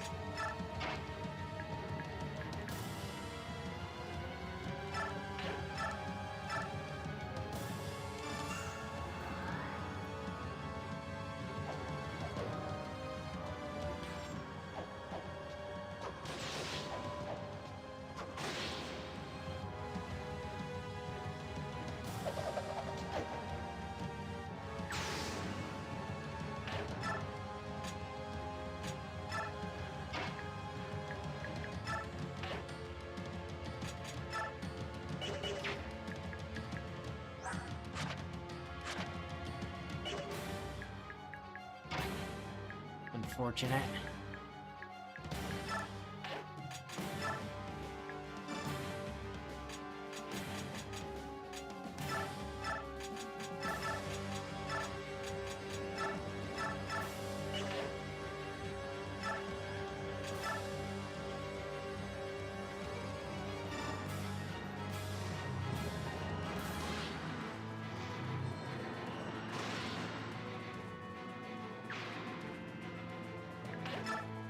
And just like that, Laron got to do something useful.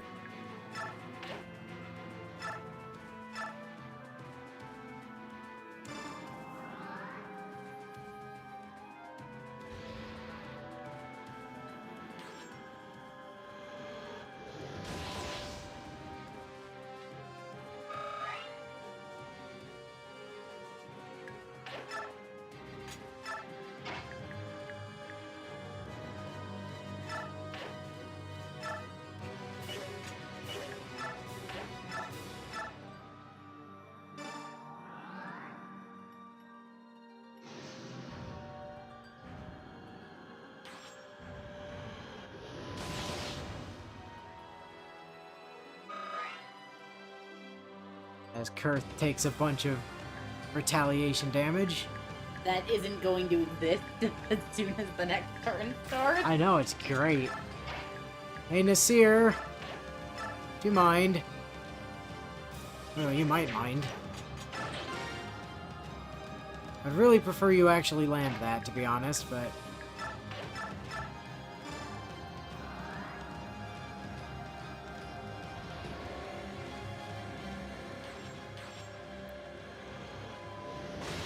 Oh, thank you.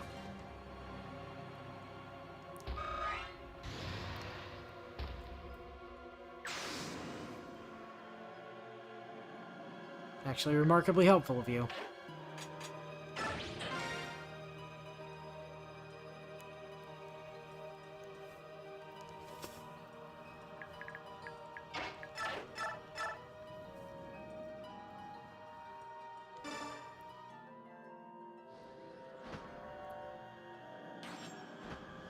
Are we letting Kainagus poke at Scary Lady? Sure am.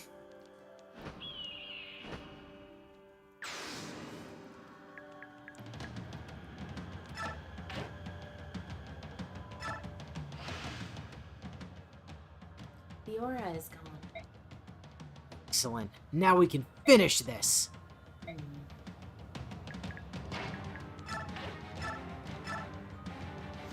I love the notion that you could potentially... I'm sure the shove isn't actually for Ashura, but I love the notion of just shoving her off of her pretty glowy circle. Can we just, for a second, look at the fact that Kainagus is dealing 80 damage to this lady? Not 80, 75. 80's Kainagus's HP. No, he's doing 40 damage twice. Well, He's doing 80 damage to this woman. yeah. You would face me in battle. I need no further evidence of your kind's imperfections. This will hardly be a battle at all. Oh, I remember, Zed. Thank you, though. Simply an end. Perish, flawed one.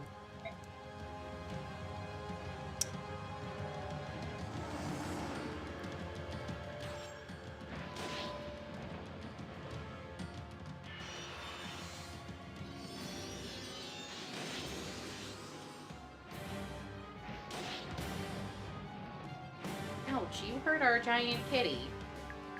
Good. I know.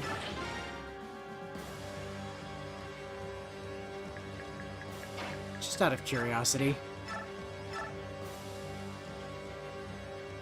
Oh my god, you're actually able to hurt her? She can do more damage to Ashura than she could do to the barrier around her. Yeah. It's kind of wild. I mean... Actually, can she do more damage to Ashura than Ashura can do to her? No. No. Right? Actually, yes. Because she's dealing 18 and Asher can only deal 14. Isn't she only doing... Oh, 9 doubled. Okay. It's okay, guys. Well, it doesn't know how to count.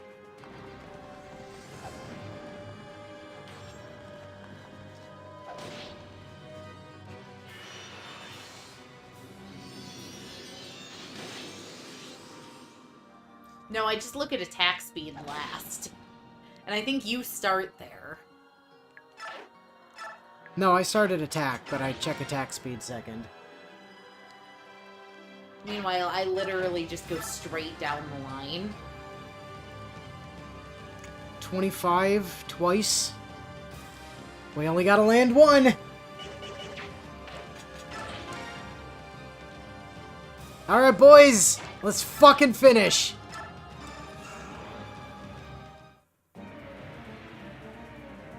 Well, she's dead.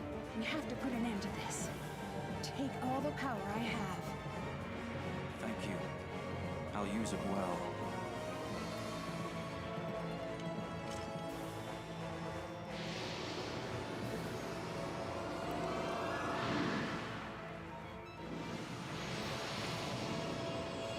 Cutscene spoilers, yep. What an embarrassing performance from Ashura this fight. Yeah, we just sort of surrounded her, gangbanged down her shields, and then one-rounded her.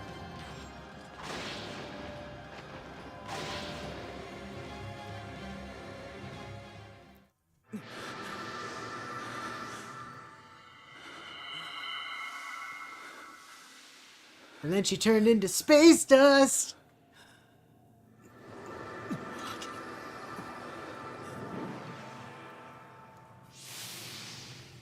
And then, Hey, Yune! then a Firebird happened. And Yune!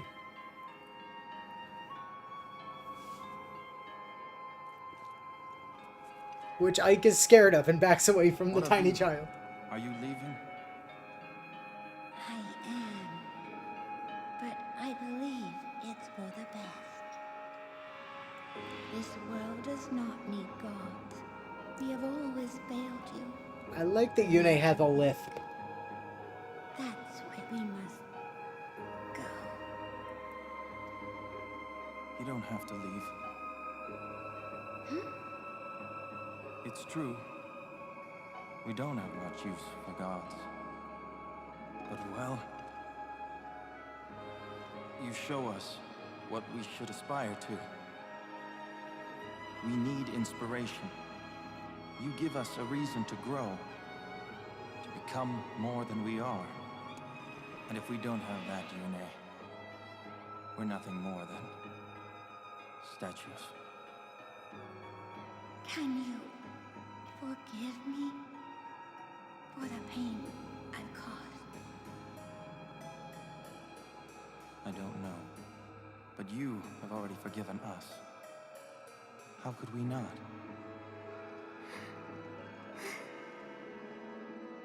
We are all family. We will try to understand one another, even when we disagree. You're right. I will try one more time.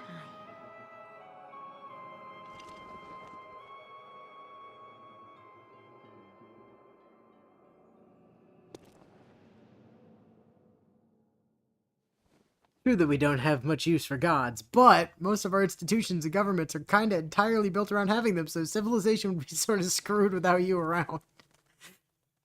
Ike has now committed deicide, and obviously he's scared of the divine child when he has...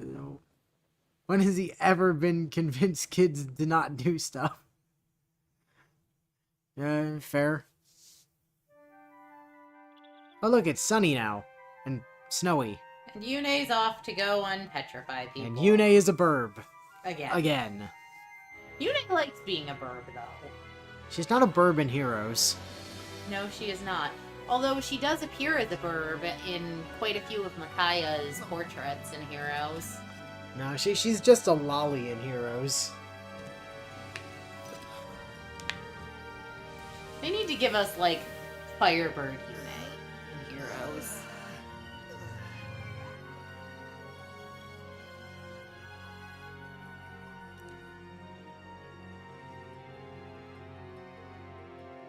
Hey, were we killing each other a second ago?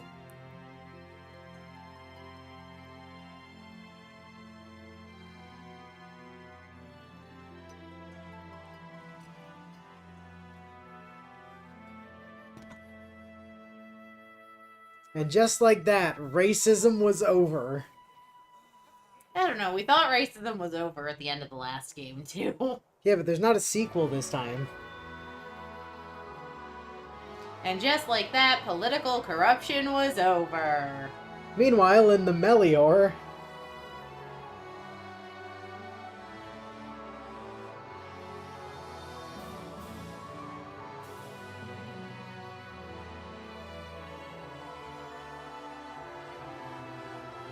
I still would love a third Tellius game where we're following Amy as the protagonist. I just want another Tellius game in general. That said, Ike does canonically have a son. With who? They don't say. But he does have a son.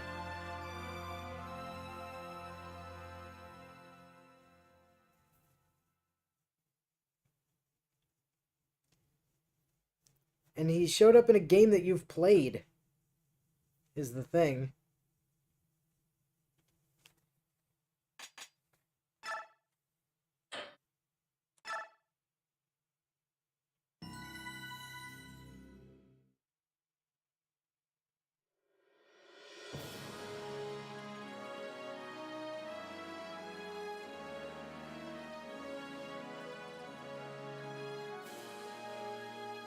Well, I guess this is over. Better be on our way. Yeah, Ike's son. Priam. I don't recognize him. He's from Awakening. Huh. Yeah, he just shows up. He's also in Heroes. But he literally just shows up. And he has the Ragnell. Shows up with it.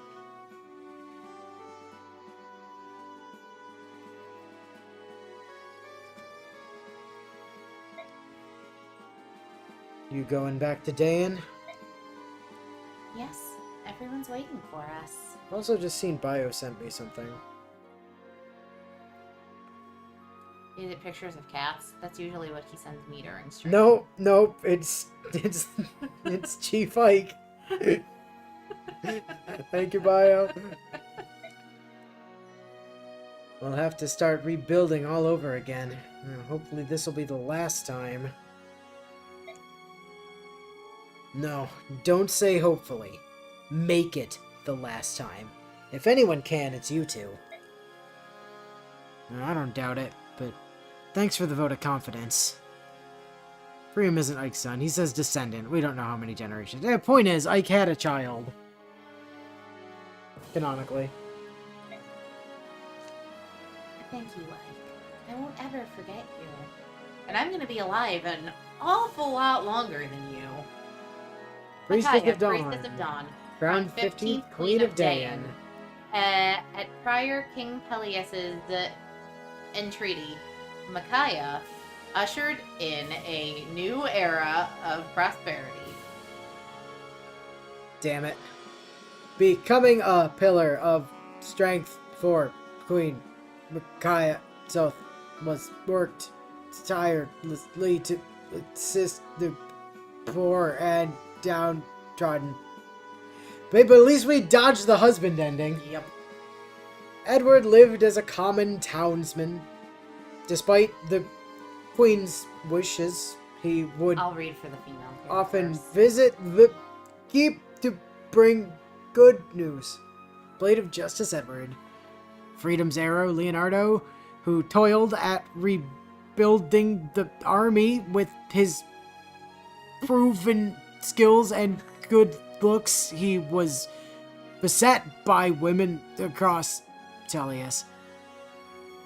Wise champion Nolan wandered the kingdom, saving those in adversity.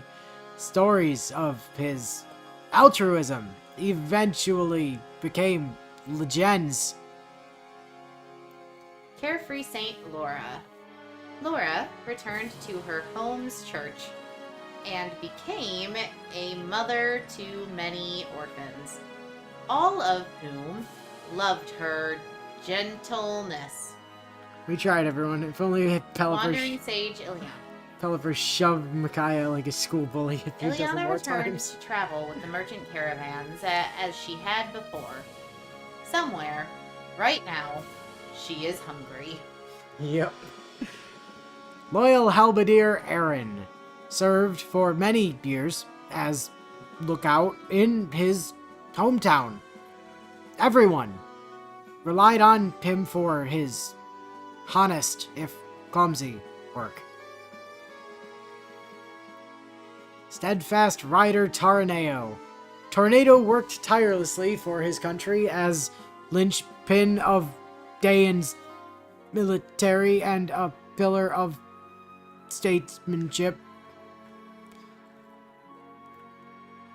Blade of Unity Hark. Hark traveled Tellius as a mercenary, resolving Bjorklagu's disputes. Some say he eventually settled in Gallia. Mistress of Wyverns, Jill. Queen Micaiah ceded Telregra to Jill, bearing her father's ideals. She made her land a people, She made her land a people. Black Tempest Har. Though unparalleled in strength as a Draconite, Har never fought again. Rather, he carried cargo in Talrega and slept. Valiant. Lady of Murado, Fiona. As Lady Murado, Fiona watched over her beloved people and protected them until the autumn of her years. How is she still hungry? She could summon deli meat on command. I'm sorry. I don't believe you. Because, see, my dear, you have the mark. Wait, you don't have a mark. Don't you have a mark? Or don't you have a mark? Excuse you mean bed carried cargo across Telrega game? No, Mother. Lady Almeida. Is that the reason you thought me to be your son? And that's the reason why Izuka chose me out of all the children at that orphanage. Stop! This is impossible. You are my son. I am your mother and I say so. Lady Almeida, your only memories of your son were of him as a baby. You yourself said so. In other words, he already had a mark, even as a child. Yes, that's so. What of it? This mark, my mark here, is called the Spirit's Protection. When I was 13, I chose to make a pact with the spirits. What? When I learned that you were one of the Dragon Clan, I began to doubt, and slowly my doubt turned to certainty. I'm sorry, Lady Almeida. I'm sorry that, though it was never my intent, I ended up deceiving you. I'm sorry, but I am not your son. Elias. But still, I was happy. It was fleeting, but I knew the feeling of a mother's love. You have my thanks.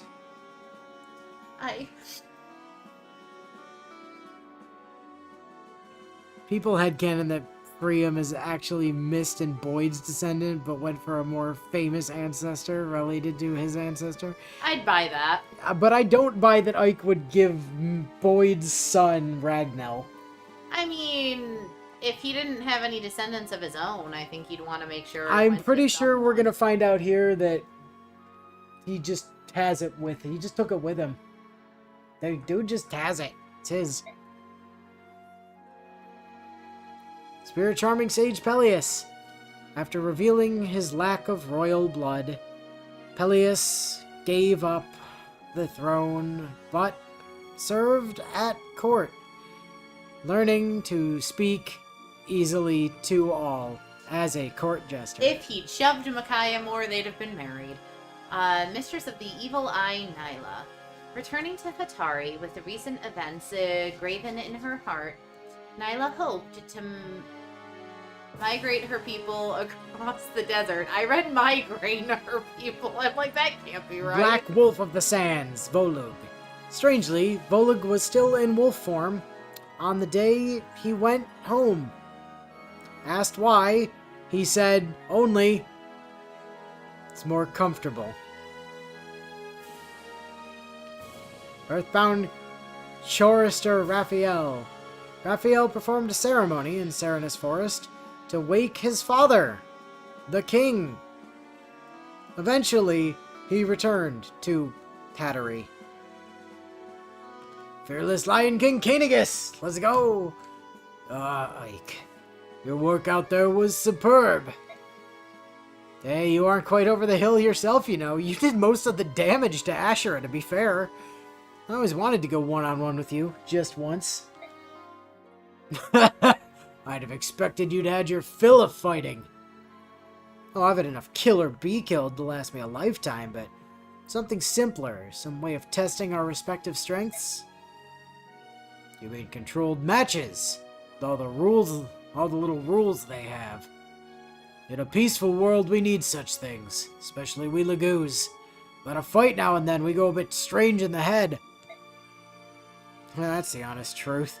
I'd rather try to order a river to change course than stop a bunch of rampaging Lagoos. Upon returning to Gallia, King Kainigus lost no time in abdicating his throne. Countless songs still tell of his valor. Lion King Shadow Gifka, since their youth, Gifka had been ever at Koenig's side as his loyal shadow. He died, proud of how he spent his life. He died. He died. Bank of Gallia, Skrimir. Skrimir, as the new Lion King, patrolled Gallia's borders vigorously, and his large heart won the love of his people. Friend of Nations Ranulf was often run ragged by advising the new king. While he winced at his duties, Ranulf still indulged Skrimir. Gallia's Valkyrie Leith. Leith later became a captain in Gallia's home guard and pounded battle skills and fighting pride into young warriors. Kind-hearted warrior Mordecai. After returning to the forest, Mordecai avoided battle and lived all his days in peaceful harmony with the trees. I'm pretty sure Nyla and Raph were already married at this point. Finder of secrets, Lyre. Lyre lived free and wild in the forest. She often told her young comrades of the war and the heroes therein. Dutiful assistant Kaiza remained a dutiful assistant, a Gallian warrior. He showed exemplary diligence, never neglecting to train, even in peacetime. Holy Empress Saniki. Wait, sister? You're my older sister, aren't you? The game had been completed. Leith could have married Ike. The game has been completed.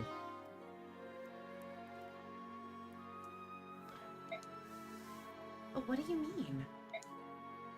It makes sense. All the pieces fit. The Galder of Release, the goddess Yune's voice.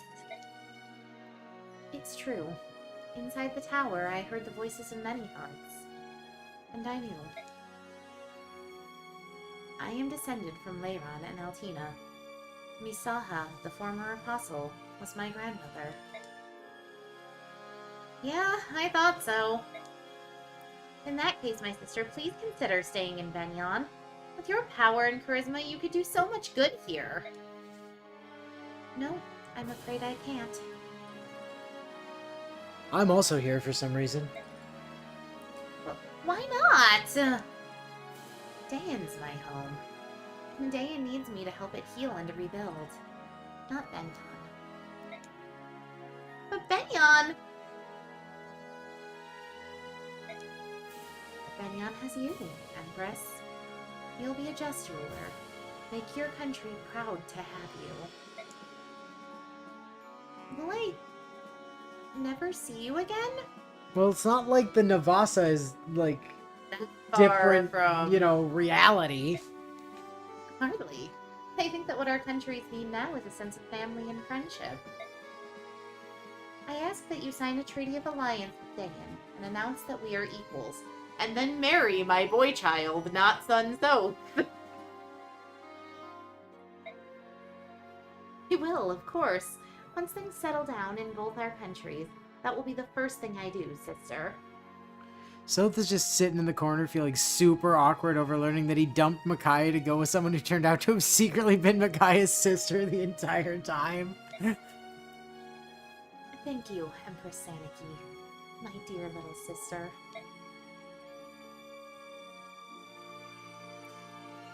Saniki, elected to guide her people in a world without the goddess, and made treaties uniting the continent. Sapphire of Benyon Sigren.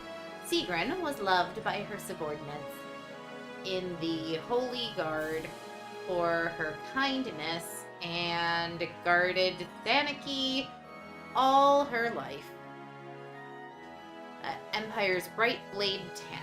It's like Heaven's Field. They didn't have time to truly finish. Tanith was feared by her subordinates in the Holy Guard for her strictness and guarded Saniki all her life. Plucky freedom fighter Tormod. As Benyon's Lagoo's advisor, Tormod labored to help former slaves out of poverty. He was busy, but very happy. Desert's warrior Morim, as Benyon's first ever Lagoo's official. Morim assisted Tormod and supported his efforts in every arena. Yes, the text speed makes it feel like we're having an aneurysm. Liberation's Talon Vika. Vika became a liaison to former slaves, traveling between Cathedral and Lagoo's districts, and was loved in both. The collector of beauty, Oliver, followed his calling as a guardian of beauty by sponsoring many artists, especially those who depicted him lion-blooded Vegati. Vegati gathered like-minded individuals to form a tiny, independent settlement, which later became a great country. Lord of the Air to Barn. You heading back to Gallia first? Well, we'll stop by Gallia, then wing straight on to Serenus. But Serenus? Why there? The Empress Saniki's kept her promise. Serenus will be formally ceded back to us. She said we may return immediately. Oh, I see. Well, that's good to hear. You know, sometimes birds change their feathers. The hawks, the herons, even the ravens. We're thinking we'll all settle down together. All this time, we've sorted ourselves by our ways of thinking and seeing and living and the color of our feathers. If we can respect each other's opinions and learn to compromise, we can learn to live together without strife. Well, I don't think it'll be that easy, but still ought to be simpler than getting Bjork and Lagoo's to treat each other decently. You set a good example, Racing. Now, all the major issues look like they'll be handled soon. The only thing we can't agree on is hunting and eating meat. The forest creatures are off limits. Needless displays of violence as well. You know we will not budge on that. Ugh, tell me, have you ever heard of a vegetarian hawk? Or a raptor that doesn't scream victoriously at the skies after a kill? Meat, huh? That's a thorny problem. I have to fight tooth and nail over that one. Tabarn was chosen as the first king of the unified bird clans and brought them great respect from the other nations. Sky Shadow Naysala, saved from the Blood Pact, Naysala left his people and their nation. He became a diplomat, finding atonement in work, and a pirate, apparently. White Prince Racin worked hard as a leader in the new Lagoo's nation. His iron resolve under a pretty face was suited for politics. Janaf, Hawk's King's eyes. As the new king's right arm, and the old king's right arm, Janaf so eagerly trained his men that he often skipped meals, weekends, and sleep. He skipped the weekends entirely. They just didn't happen. Hawk King's ears, Ulki. Despite being the new king's left arm and the old king's left arm, Ulki still loved solitude, spending his free time in long, deserted locales like the Solitude. Mesmerizing chanter Leanne. Leanne and her father made the forest echo with songs. To stir pride in all those toiling to build the new kingdom. She never learned how to stop speaking in memes. She also marries Naysala. They have Nay support and they have lots of little babies. Wise old crow Nalucci. Despite his age, Nalucci worked hard to restore the name of the Raven clan, even though it didn't exist anymore. Every year he set a new age record, until he died. Then he stopped setting them. Man of many mysteries, Volk. After finishing his contract, Volk went back to the shadows he knew so well. He was a man of mystery to the end. Young Dragon Prince Kurth. Kurth spent his days arbitrating conflicts between nations, guarding the peace so many had died for. Wish spinner Ina. Ina returned home and gave birth to her lost fiance's child. Man, dragon pregnancies take a long time. Goldoa rejoiced at the first dragon birth in centuries. Every year, implying he lived long enough to become functionally immortal. Lots could have learned a lot from him. Eternal Wanderer Nasir served the new Dragon King by observing other nations in his travels, and often doted on his great-grandchild. Crimson Bodyguard Gareth was named Chamberlain to the king's new nephew, and taught him with both strictness and love. Devoted Queen Alencia. Well, your majesty, shall we be off? Yes, let us. To Crimea, our homeland, except you were born in Gallia. It's fine. To the Melior. To the Melior we go. Alencia governed Crimea with resolve and a deep love for her people.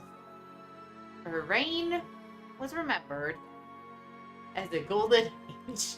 Yeah, Stopping it with if her. it takes that long for a single child to be born, that their species is totally doomed after how many of them Kurth killed, yeah. Oh, Grim Cavalier Renning. After all Crimea rejoiced at his return, he chose to forego the limelight, helping the queen to keep the peace. Protector of the realm, Geoffrey. As captain of the Royal Eye Appropriation Squad, Knights, and a model of chivalry, Geoffrey served his queen and country all his days. A tireless advisor, Lucia. Where the queen went, Lucia followed. Their love was fabled to be stronger than even most blood sisters. Crimea's keystone, Bastion. Bastion's unparalleled diplomatic skills ensured that many treaties were signed, spreading peace across Tellius. Veteran knight Kieran. Kieran served the royal family with nearly fanatical verve. His voice, could he be heard from anywhere in the castle? Petulant Pegasus Knight Marcia. Marcia showed her dedication as one of the royal knights, ever vigilant as she patrolled Crimea's skies. Prince of Layabouts Makalov remained as a royal knight because the empire was too strict. Miraculously, he was never fired. Unassuming knight Astrid. As a royal knight, renowned through the land, Astrid's beauty and prowess were known to allies and enemies alike. What enemies? Relentless halberdier Nephany. Nephany lived with her family in the Melior. Time and again, she raised her lance in defense of the realm. Defense from what? rural juggernaut Brahm. Returning to his family in Oma, Brahm farmed for the rest of his peaceful life. He never lifted a weapon again. A wayfaring country girl, Meg. Meg had an ordinary marriage in her village and had an ordinary family. Her house was always ordinary. Sorry, full of laughter. Alluring rogue Heather. Heather returned home to care for her mother, swearing off her roguish ways. Yet somehow, she always had money. Lucky wayfarer Danved. The war over, Danved hung up his lance and became a traveling performer. His act could make anyone laugh. First-rate sage Khalil. Khalil returned to running the store with her beloved Largo and daughter Amy, who's absolutely a branded. Her bright smile cheered many hearts. Scarlet-haired paladin Titania. Titania remained second in command of the mercenaries. Once a year, she visited the graves of her fallen friends. Deadly adept Shinon. He lazes the days away in his old haunts. An expert at all he put his hand to. He chose none as his calling. Perpetual Guardian Gatry became a famous mercenary and a household name. Fate led him to find many women, but never true love, marriage. Agile horseman Oscar returned to the Royal Knights at Queen Alincia's request, but still took mercenary work on the side. Yeah, I know text speed's so slow. We've been at this almost half an hour. Mighty Soldier Boyd trained day in and day out so as not to lose his spot to some stupid rookie. He never did either. Faithful student Rolf. They really should have labeled that as some Rolf stupid remains with the mercenaries. He was always in demand as a tutor of unrivaled marksmanship. Gentle Saint Reese served as healer and opened a small chapel in a corner of their old keep. He taught school there. Aspiring Lady of Blades, Mia. Mia set off in search of new opponents. Finally, having given up on Reese being her destined foe, she traveled the whole continent, but sometimes rested at Grail's retreat. Healing Breeze, Mist. Mist was courted by many young suitors in her time. She gave the nod to none of them, and lived happily alone. Forever alone. Silent Master of Words Soren wins, Though his tactical genius was unmatched, Soren never used his talents for anyone but Ike. Ike. Once he saw stability returned, Ike left on a journey to lands still unknown. He was never seen again, and he took his sword with him. Light of Creation, Leiron. At Lorizaya's urging, Sephirin lay himself down within Serenus and was healed by the songs of the Terrans. Look at him! Look at him, he's better! Welcome home. Could it be that you were here all this time? Alas, no, I'm sorry to say. But for several days, I've somehow felt as though you would soon return. Well, I want her to be an Epi Heroes so badly. I'm home, and I'm glad to see you again, Miron. And I'm glad to see you as well, Goddess Ashunara. How long has it been? 100 years? 500? About 1200. I see. For mortals, that is many, many lives. And then Ike left, forever. Some say it's because he saw his job as done. Others say it's because someone suddenly began calling him Chief in an increasingly annoying manner. Chief Ike. Yes, the peace we once had is on the verge of crumbling again. That is unfortunate. For the miasma of war is beginning to shroud the world. However, I shall not again be frightened. As one born of the hopes of man, I shall protect this world. So yeah, as it turns out, losing your Laguz abilities if you're sire or kid with a human can be fixed. Yeah, by the Herons. Aaron's OP. Yes. Leiron, I've missed your songs. Would you sing for me now? I no longer... Well, then I will sing. And you may sing with me. Is that all right?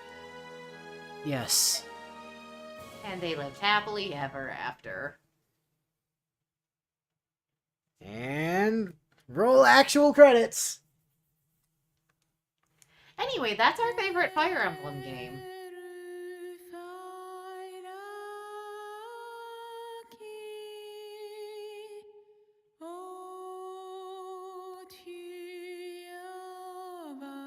That's a lot of words to say awakening.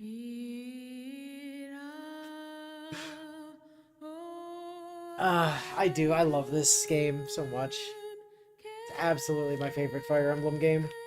Oh, hands down. And again, they need to put Ashunara in Fire Emblem Heroes. I will bankroll them to get her. So now that we've finally reached the end of the Tellius games, I feel this is a point for me to mention that neither the Path of Radiant streams or Radiant Dawn streams actually have playlists. Yeah, I know. I kind of just forgot to do it for Path of Radiance and then never got around to it for Radiant Dawn. I should probably fix that at some point, but... Next to nothing on my channel has playlists, and I really need to get on fixing that, because the Beach Hobo keeps sending people over to my streams. The thing is, I really don't know if I'm gonna make the next thing up have a playlist either. But that one is intentional if I don't. That could potentially get confusing, couldn't it? Maybe, I don't know. We'll see. Anyhow, can I? Oh, I can.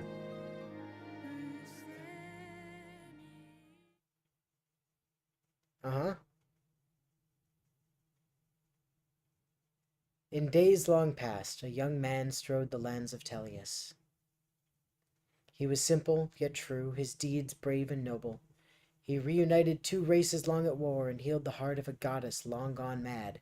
And for some reason, his Path of Radiance, Ike. And gets all the credit, even though Micaiah did a lot of the work in this game.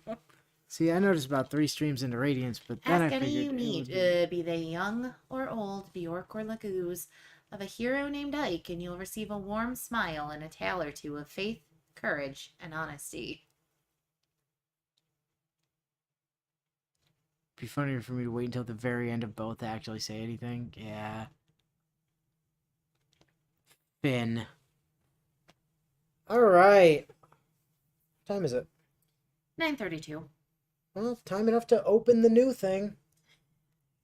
And I get my wish of being able to keep it as a total surprise because the editing won't spoil it. So, I'm gonna go ahead and click through that, I suppose. So it just continues back to the... Oh, wait, we gotta do this first. Records! These are all the times and the number of turns that it took us for each map? It's not accurate times. We did a lot of battle saving. It's what it thinks the time of each map was. Yeah. Can't wait for the one that's like 60 fucking turns. Where's Raphael's single kill? We'll get there, probably.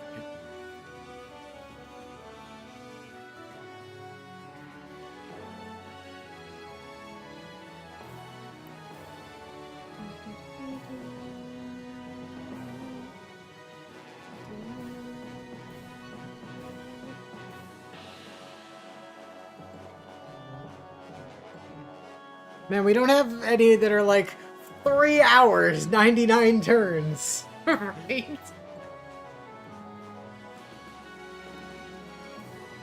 Yeah, Raph killed a guy. It was great. Unit records. That was the last episode. Laura got no wins. Neither did Renning, or Rayson, or Lyre, or Leanne, or Ranulf, or Bastion, or Mordecai, or Meg, or Morim, or Fiona, or Aaron, or Volk, or Nolan, or Tanith, or Tarneo, or Stefan, or Gifka, or Sigrun, or Gareth, or Kaiza, or Oliver, or Ulki, or, oh no, Lath got one, Leo got one, Lucia got one, Raphael hey, got one! there it is! Reese got one, Laron got one, Mia got two, Rolf got two, Janaf got two, Boyd got two, Vika got two, Nalucci got two, Nasir two, Tormod two, Soren two, Khalil two, Gatry two, Titania three, Brahm three, Astrid also three, Balug three, Oscar three, Heather four, Jill four, Kieran four, Kanigas four, Sinon 6, Makalov 7, Marcia 7, Danved 7, Enith 13, Kurth 15, Peleus 19, Saniki 20, Nasala 23, Nyla 27, Skramir 28, Jeffrey 33, Tabarin 38, Soth 40, Micaiah 57, Mist 60, Valencia 71, and Ike 79.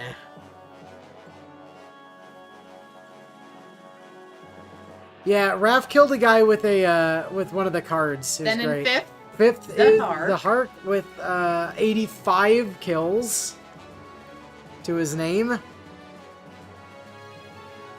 Fourth is Edward with 112 kills to his name. 50% more than Zahark.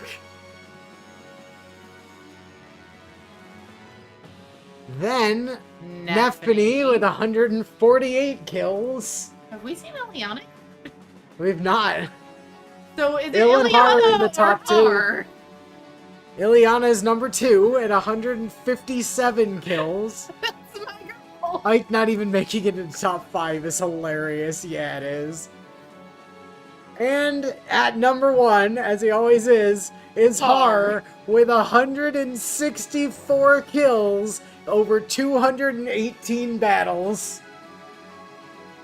The ultimate power couple. Oh my god, that's true. They're supported in this one. A rank, baby.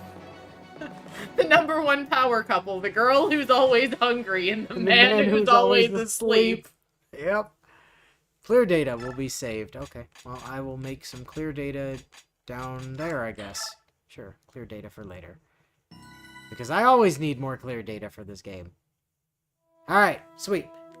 Now, as I get the other things set up here, I am going to preface this by saying, while I did bring this up as an option, I gave Willow a choice. And she picked this over doing Mass Effect 2. So this is not my fault, okay? I offered it, but... No, it's entirely your fault. I Actually, no, offered it's not this. your fault, it's chat's fault. I offered this, but Willow made the decision. I So made the just be aware of that. I made the decision out of love of chat. I'm doing this under protest. Wait, I don't actually need to go over there. I have a controller right here.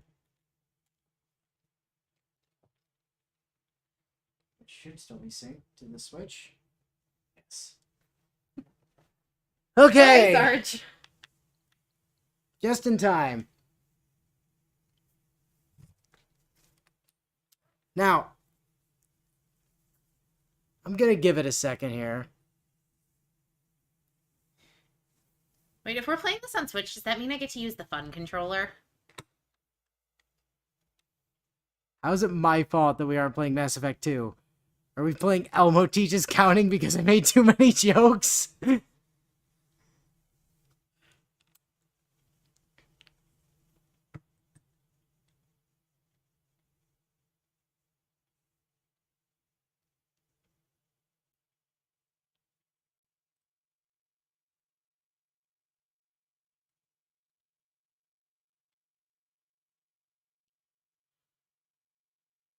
Hold on a sec. I think I need to fix the thingy here. There we go!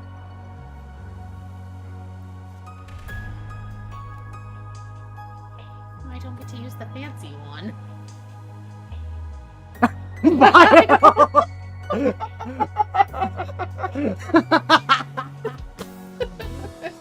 Like I said, I'm doing this for you guys.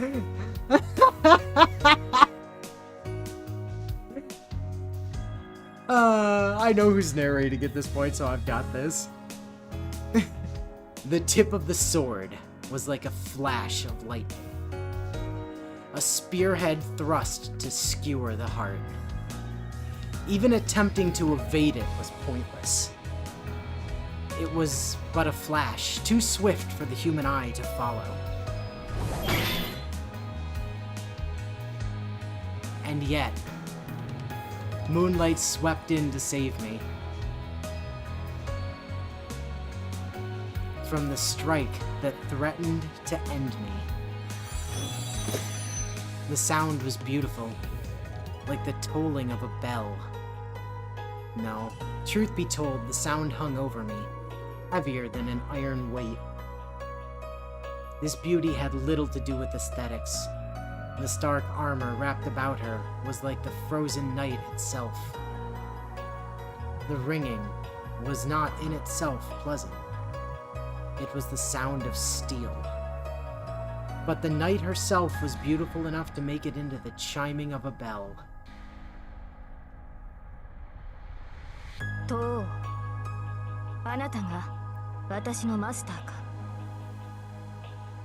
I'm gonna point something out for chat now. Willow knows fucking nothing. Willow is in the position I was in when Baz and I played this. Except that we have an actually good translation this time, hopefully, probably. Except for, you know, one specific word, which we will all cringe about later. That said, I am going to be monitoring chat with a goddamn iron fist. And if anyone is posting spoilers, I will delete it. Okay? However, I've told Willow this in advance. If she has a theory on identities of people, and she outright asks me, like, if she has the name and she asks me, is this person this person, I won't do what Baz did to me and purposefully mislead her. I will just tell her if she's right. I asked you. They read it already. I know, but they read it in Japanese. Are you my master? Her voice resonates in the darkness. Come in response to your summons. Henceforth, my blade is with you, and your fate with me. Our pact now sealed. I mean, given Shiro's sword fetish, clearly lying about clanging of steel being beautiful. Indeed, the pact was sealed. It's time for us to learn Willow some motherfucking history. Damn right. Just as she chose to serve me, I'm sure in that moment that I swore to save her. It's definitely a good thing that Willow can never remember literally anything that's ever talked about from previous streams, ever. The moonlight cut through the darkness. Like Inu's any better. Actually, usually I'm the one to remind him what we were up to in stream before stream starts. As if in imitation of the night, the storehouse regained its former calm. Time had stopped. The vision before me had lasted less than a second. Be that as it may, I will always remember the sight of her, as clearly as if it were still happening now, even if I fall into the depths of hell. The faint slant of her profile, her serene, divinely green eyes. For a moment, time stopped. You'll also probably want to turn the game volume down a bit when you get the chance, since the music is definitely loud. I'll have to see if we can do that in settings. Because I can barely hear. Well, but also because that will fuck with the recording volume for Tsukihime if I do that.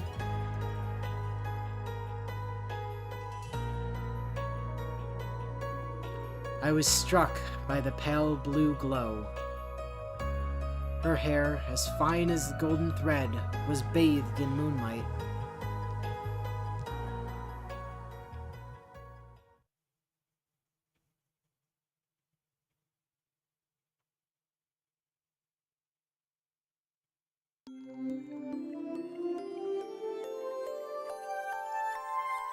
This happened 10 years ago.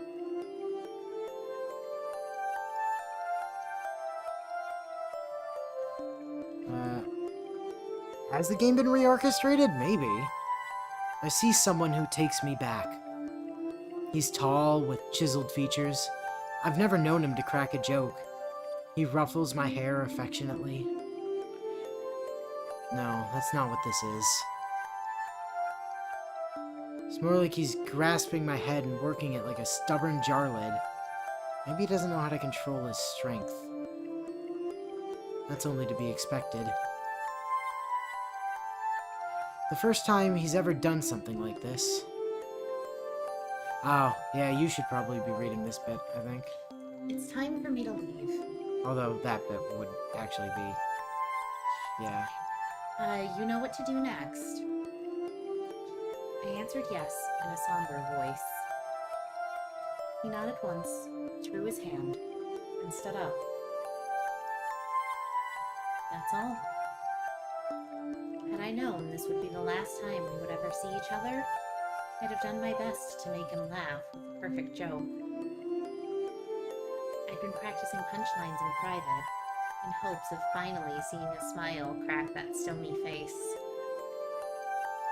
But I have one regret, that I never got to tell him any of my jokes. Also, a good thing about this version of the game, I believe that this is based on the PSP port of the game, so yes, this is based on the PSP port of Rialta Nua, yes.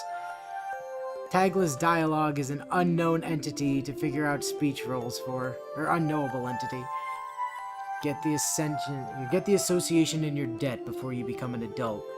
Any decisions after that I leave up to you. I'm sure you'll manage on your own. So he said, but I bet he was worried about me. He told me about our family's heirloom jewels, the gems passed down to us from our grandmother, or from our grandmaster, and how to manage the underground workshop. It was a rapid-fire course of subjects that he never taught me before. Even as a child, I realized that he would probably never come home again. There was a war. Not a war between countries, but between people. But in this war, there were only 7 combatants. It might not have seemed fitting to call it a war, but having mages involved changes everything. 7 mages from different factions competed, but I wasn't sure why. They killed each other using methods I didn't really understand. Fucking magic, man. One of them was the man in front of me. It meant that he would kill, and eventually be killed. It sure is fun laughing eternally at this description of what happened. I'm sure he felt the ticking of life's clock even more keenly than I did. Rin, before long, the Holy Grail will appear. It is the duty of the Tosakas to obtain it. But above all, it is a path we are destined to walk as mages. And with that, he ruffled my hair one last time and left. I never saw him again. My father/teacher was one of the masters who participated in the Holy Grail War.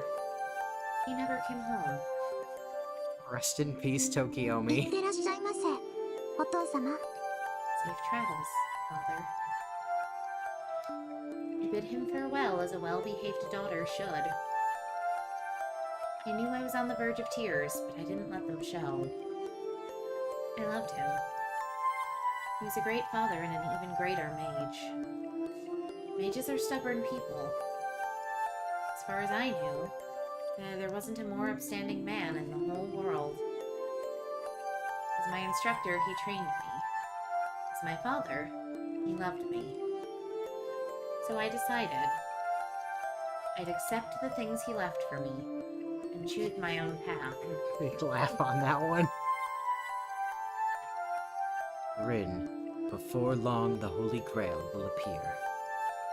It is the duty of the Tosakas to obtain it. But above all, it is a path we are destined to walk as mages. In the end, his final words for me were given as a mage, not a father. That's the moment I made up my mind. よし、それじゃあ一つ気合い入れて一人 Guess 前 I にな better りま do すか。 everything I can to become a worthy mage. It's only natural for an apprentice to live up to her master's hopes. That's how I, Rin, Tosaka, grew up experiencing life's twists and turns. You're gonna like Rin. It's been 10 years since my father went off to war. I wouldn't say I've been looking forward to this day, but I'm a bit on edge. That goes without saying. After all, the moment which was burned into my memory 10 years ago will soon be upon me again.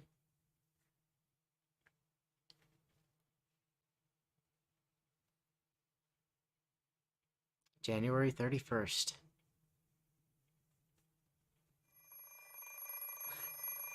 Hold on. Did we know there were dates when we played this last time, or did we just not? Could we just not read that because Japanese? I hear something.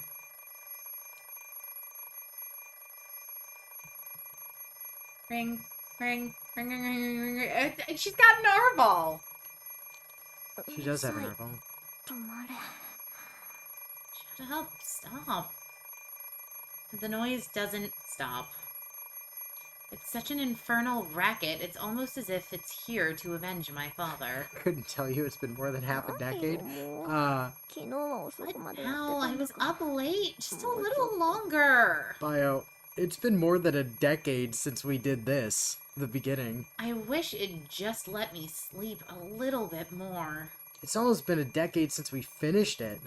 In fact, it should.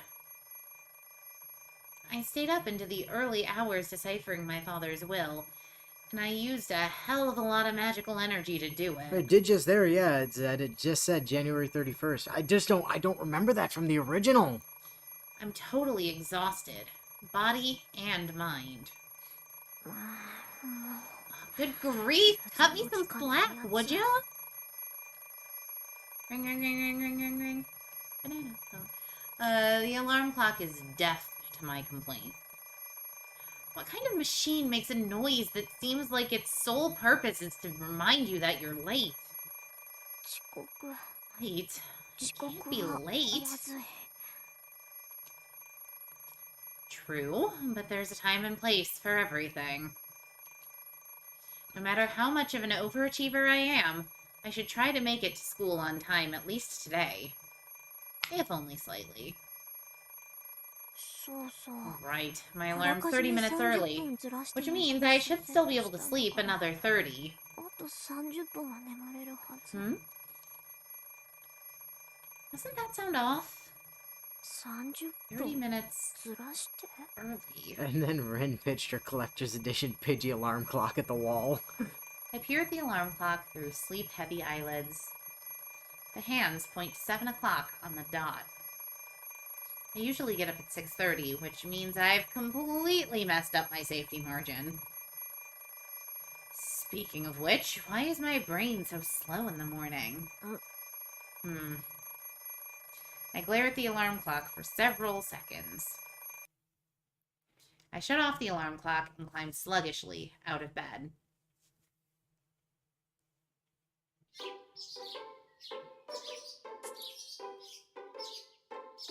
The morning chill bites at me as I cross the hallway and enter the parlor.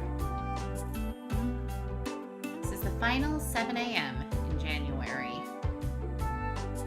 Winters in Fuyuki are relatively warm, but mornings here are as cold as anywhere.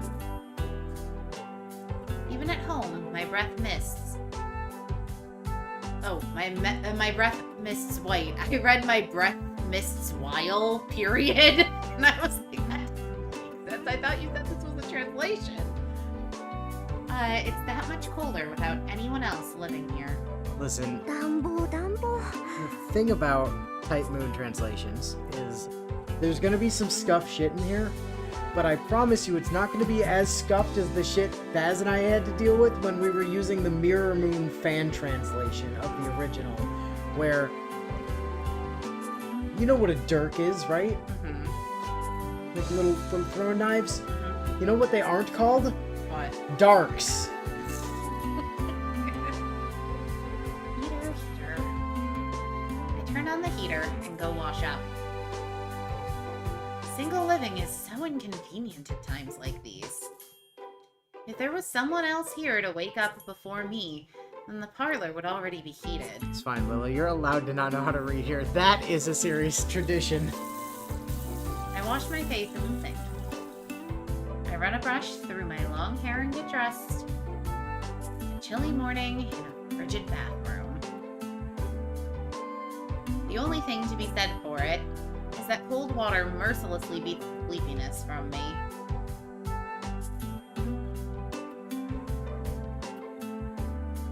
With a final tug on the ribbon at my collar, I finished getting dressed. All that's left is to have breakfast and go to school. The clock reads just past 7, so my morning rush feels a bit anticlimactic. Didn't even need to run then. Of course, I'd never do anything so uncouth as sprinting to school. The Tosaka family motto dictates that we conduct ourselves with confidence and elegance at all times.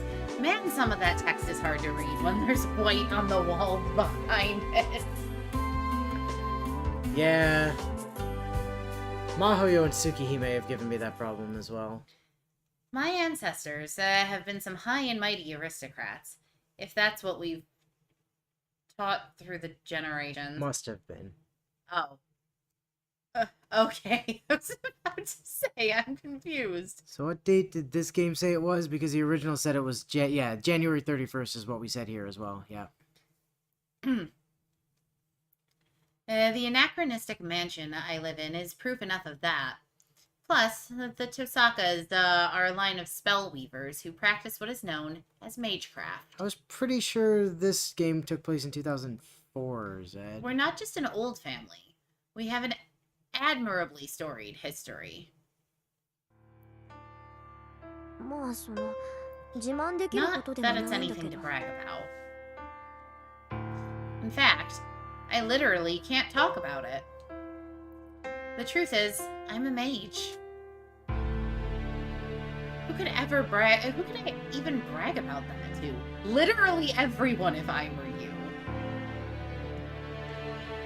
As the name suggests, magecraft is what most normal people would see as magic. It sounds like some supernatural woo-woo, but if you'd like to think of it as just wiggling your fingers and saying abracadabra, it's fine too. Don't do the purple flowers fingers at me. Abracadabra! Spooky abracadabra! Just think of us as people who chant weird words and make equally weird stuff happen. Abracadabra! That said, we don't fly around on broomsticks, we don't shoot stars out of wands either. Boo! We can do things kind of like that, but there's no point, so we don't. We're pretty much heretics who lurk in the shadows of society. We're not allowed to draw attention to ourselves, and anyone who has the time for that kind of thing would rather spend it on their research. Ordinary humans might call us magicians, but that would be wrong. In fact, there are only 5 magicians in the whole world. Just 5. Magicians are what we call people who can do something no one else can. They can accomplish feats beyond the means of modern science and perform genuine miracles. Similarly, magic is the label we use for mystics, and magical mysteries that can't be realized with any amount of time or skill.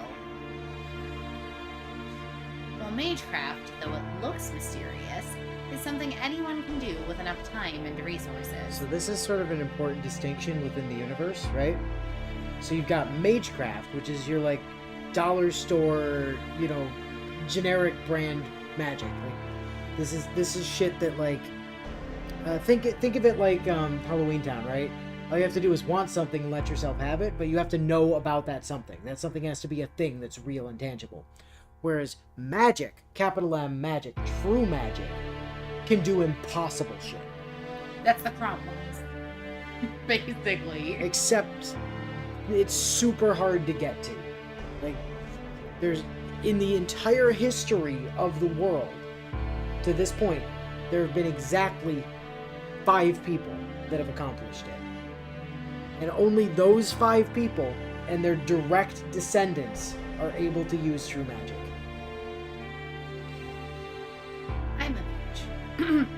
And the kind of mystics I use are merely magecraft, not true magic. Confusing, I know, but that's how it works. Also, modern civilization doesn't accept the existence of mages. We believe in, manipulate, and study things that can't be measured, which puts us at odds with modern society. Above all, there's no point to any of what we do. You'd be so much happier just going off to normal school and becoming a normal adult than you would be studying magecraft. Human technology's accomplished great things.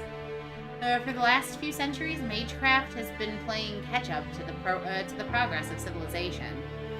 Nothing's impossible for humanity anymore. Sure is nice of Rin to just stop and have this whole internal monologue in her head for no reason. Miracles could only be realized with magecraft in the distant past have been reduced to common tools and appliances. Even so, magecraft does have its benefits. Just as there are some things only science can accomplish, there remain heights only mystics can reach. If science is racing to the future, then mages are racing into the past. I think the Tosaka Grandmaster said that. Whether you're heading into the past or the future, your destination is the same. 0. Or something like that. You're probably familiar from other properties with the concept of like Akasha, the Akashic record, that sort of thing. Mm-hmm. That's essentially the purpose of magecraft, and all the purpose that mages strive for is to reach the root of Akasha so that they can get access to true magic. That's how you get that. You have to get to Akasha. How do we save? That's something that I need to try to figure out. It's probably going to be the Y. No, the Y button is the record. Maybe the... Oh, that's the X button. Maybe the Y button? Ah, Y button is the menu. Okay, great. Oh, hey, just like Tsukihime, they have the flowchart built into this. That's nice. I still have the original one handy, and we can't actually look at the flowchart yet because we're still in the prologue. But we did need to check and see if we can do something about the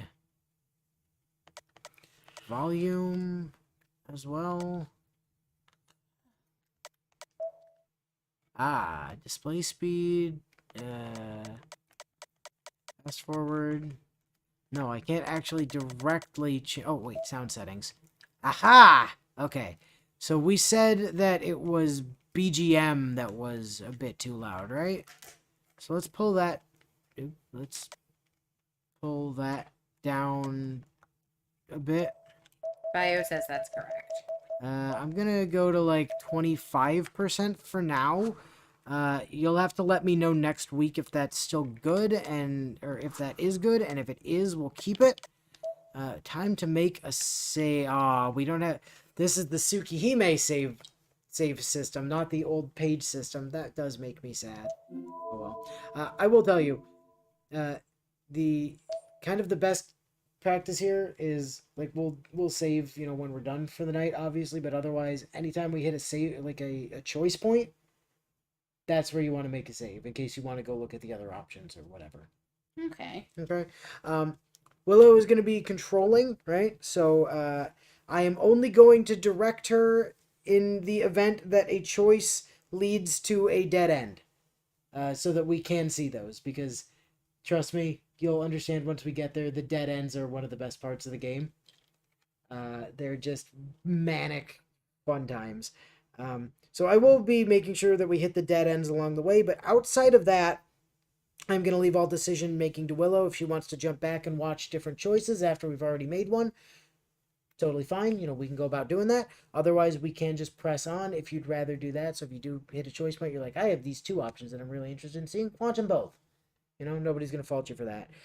The only thing we will fault you for is if we don't do all the dead ends. So we will make sure that we do that.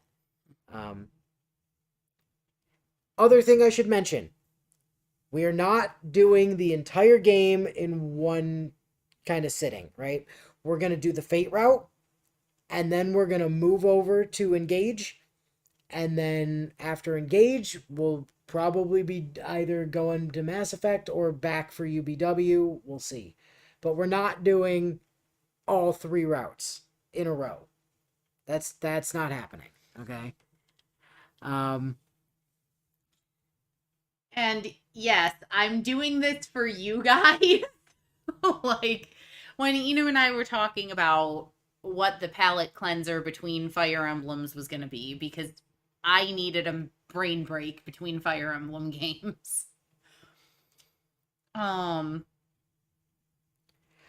original thinking had been, and what the original plan had been back when we kind of started this, was that we'd just go see what Byleth Shepherd is up to in ME2.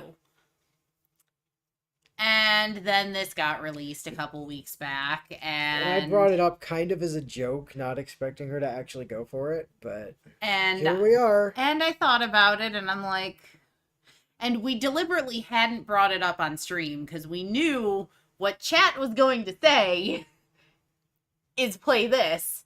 And ultimately, it was the like chat log in my brain going, yeah, if we gave chat a choice, this is what chat would be picking.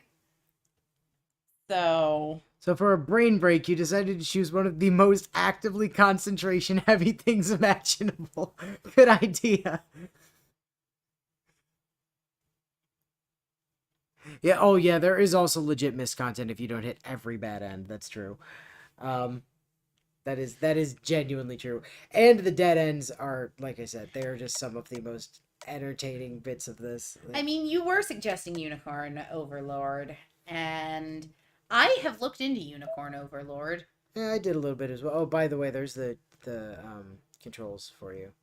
I'm not going to remember any of that till next week. No. I will discover controls as I go. I probably know what most of them are because it seems like they've laid this out very similarly to the way that Tsukihime is laid out. I assume, by and large, I'm really only going to have to worry about one button. For the most part, yeah. You'll need the advanced text button, the menu button. You might need occasionally, like if you want to go back and check something, you'll either want to know what the text log is, which is the X button, or the rewind button so that you can just jump backwards. I'd point out I don't need to know what any of these buttons are. That's what you're here for. Sure enough. Wait, is that a shortcut to just open and close the timeline? Hold on. There is a quick load button, though. Sorry, there's a quick load Yeah, button? it's minus. Oh, we can set quick saves and quick load. I don't think that's helpful, but it's good to know that it's there. Probably make more use of that in Tsukihime, honestly, if that's a thing over there. But they said that this was the... Oh, that's quick save. Oops. Huh. Fascinating. What did they say at the time? What is that button? Or open and close timeline. I can't make... I thought that was the plus button, but it doesn't appear to be. It's the up button. On the control pad. On the D-pad? Yep. Oh, it's not letting me go there right now because we don't have access to the flowchart yet. But anyway, press right stick in. Well, that's not doing anything either. Anyway, we'll figure that shit out later. Oh, I also said posted the controls in the Discord chat, so there's that. But anyhow, that is gonna be next week. I've got a thumbnail and stuff ready, but I'll do this properly and we'll actually have this set up. But yeah, no, we wanted to keep this one a bit under wraps until we were ready to get going with it. At some point, I should really commission a channel avatar for myself so that she can appear in some of the thumbnails for the Sibling Sundays. Why I don't bother to stick. It's literally just. I'll show you because it's on the computer here. It's literally just the title art for the game. So, oh, by the way, that's Reen on the right there. Kind of figured. Yeah. But yeah, Stay Night, round 2, but with, like, actually HD. I went back and I was looking at some of the older episodes earlier, just out of curiosity, and holy shit, the mic quality is abysmal, and also the video quality is also trash. So, do it right this time, right? Anyway, till next time, guys. Catch you later.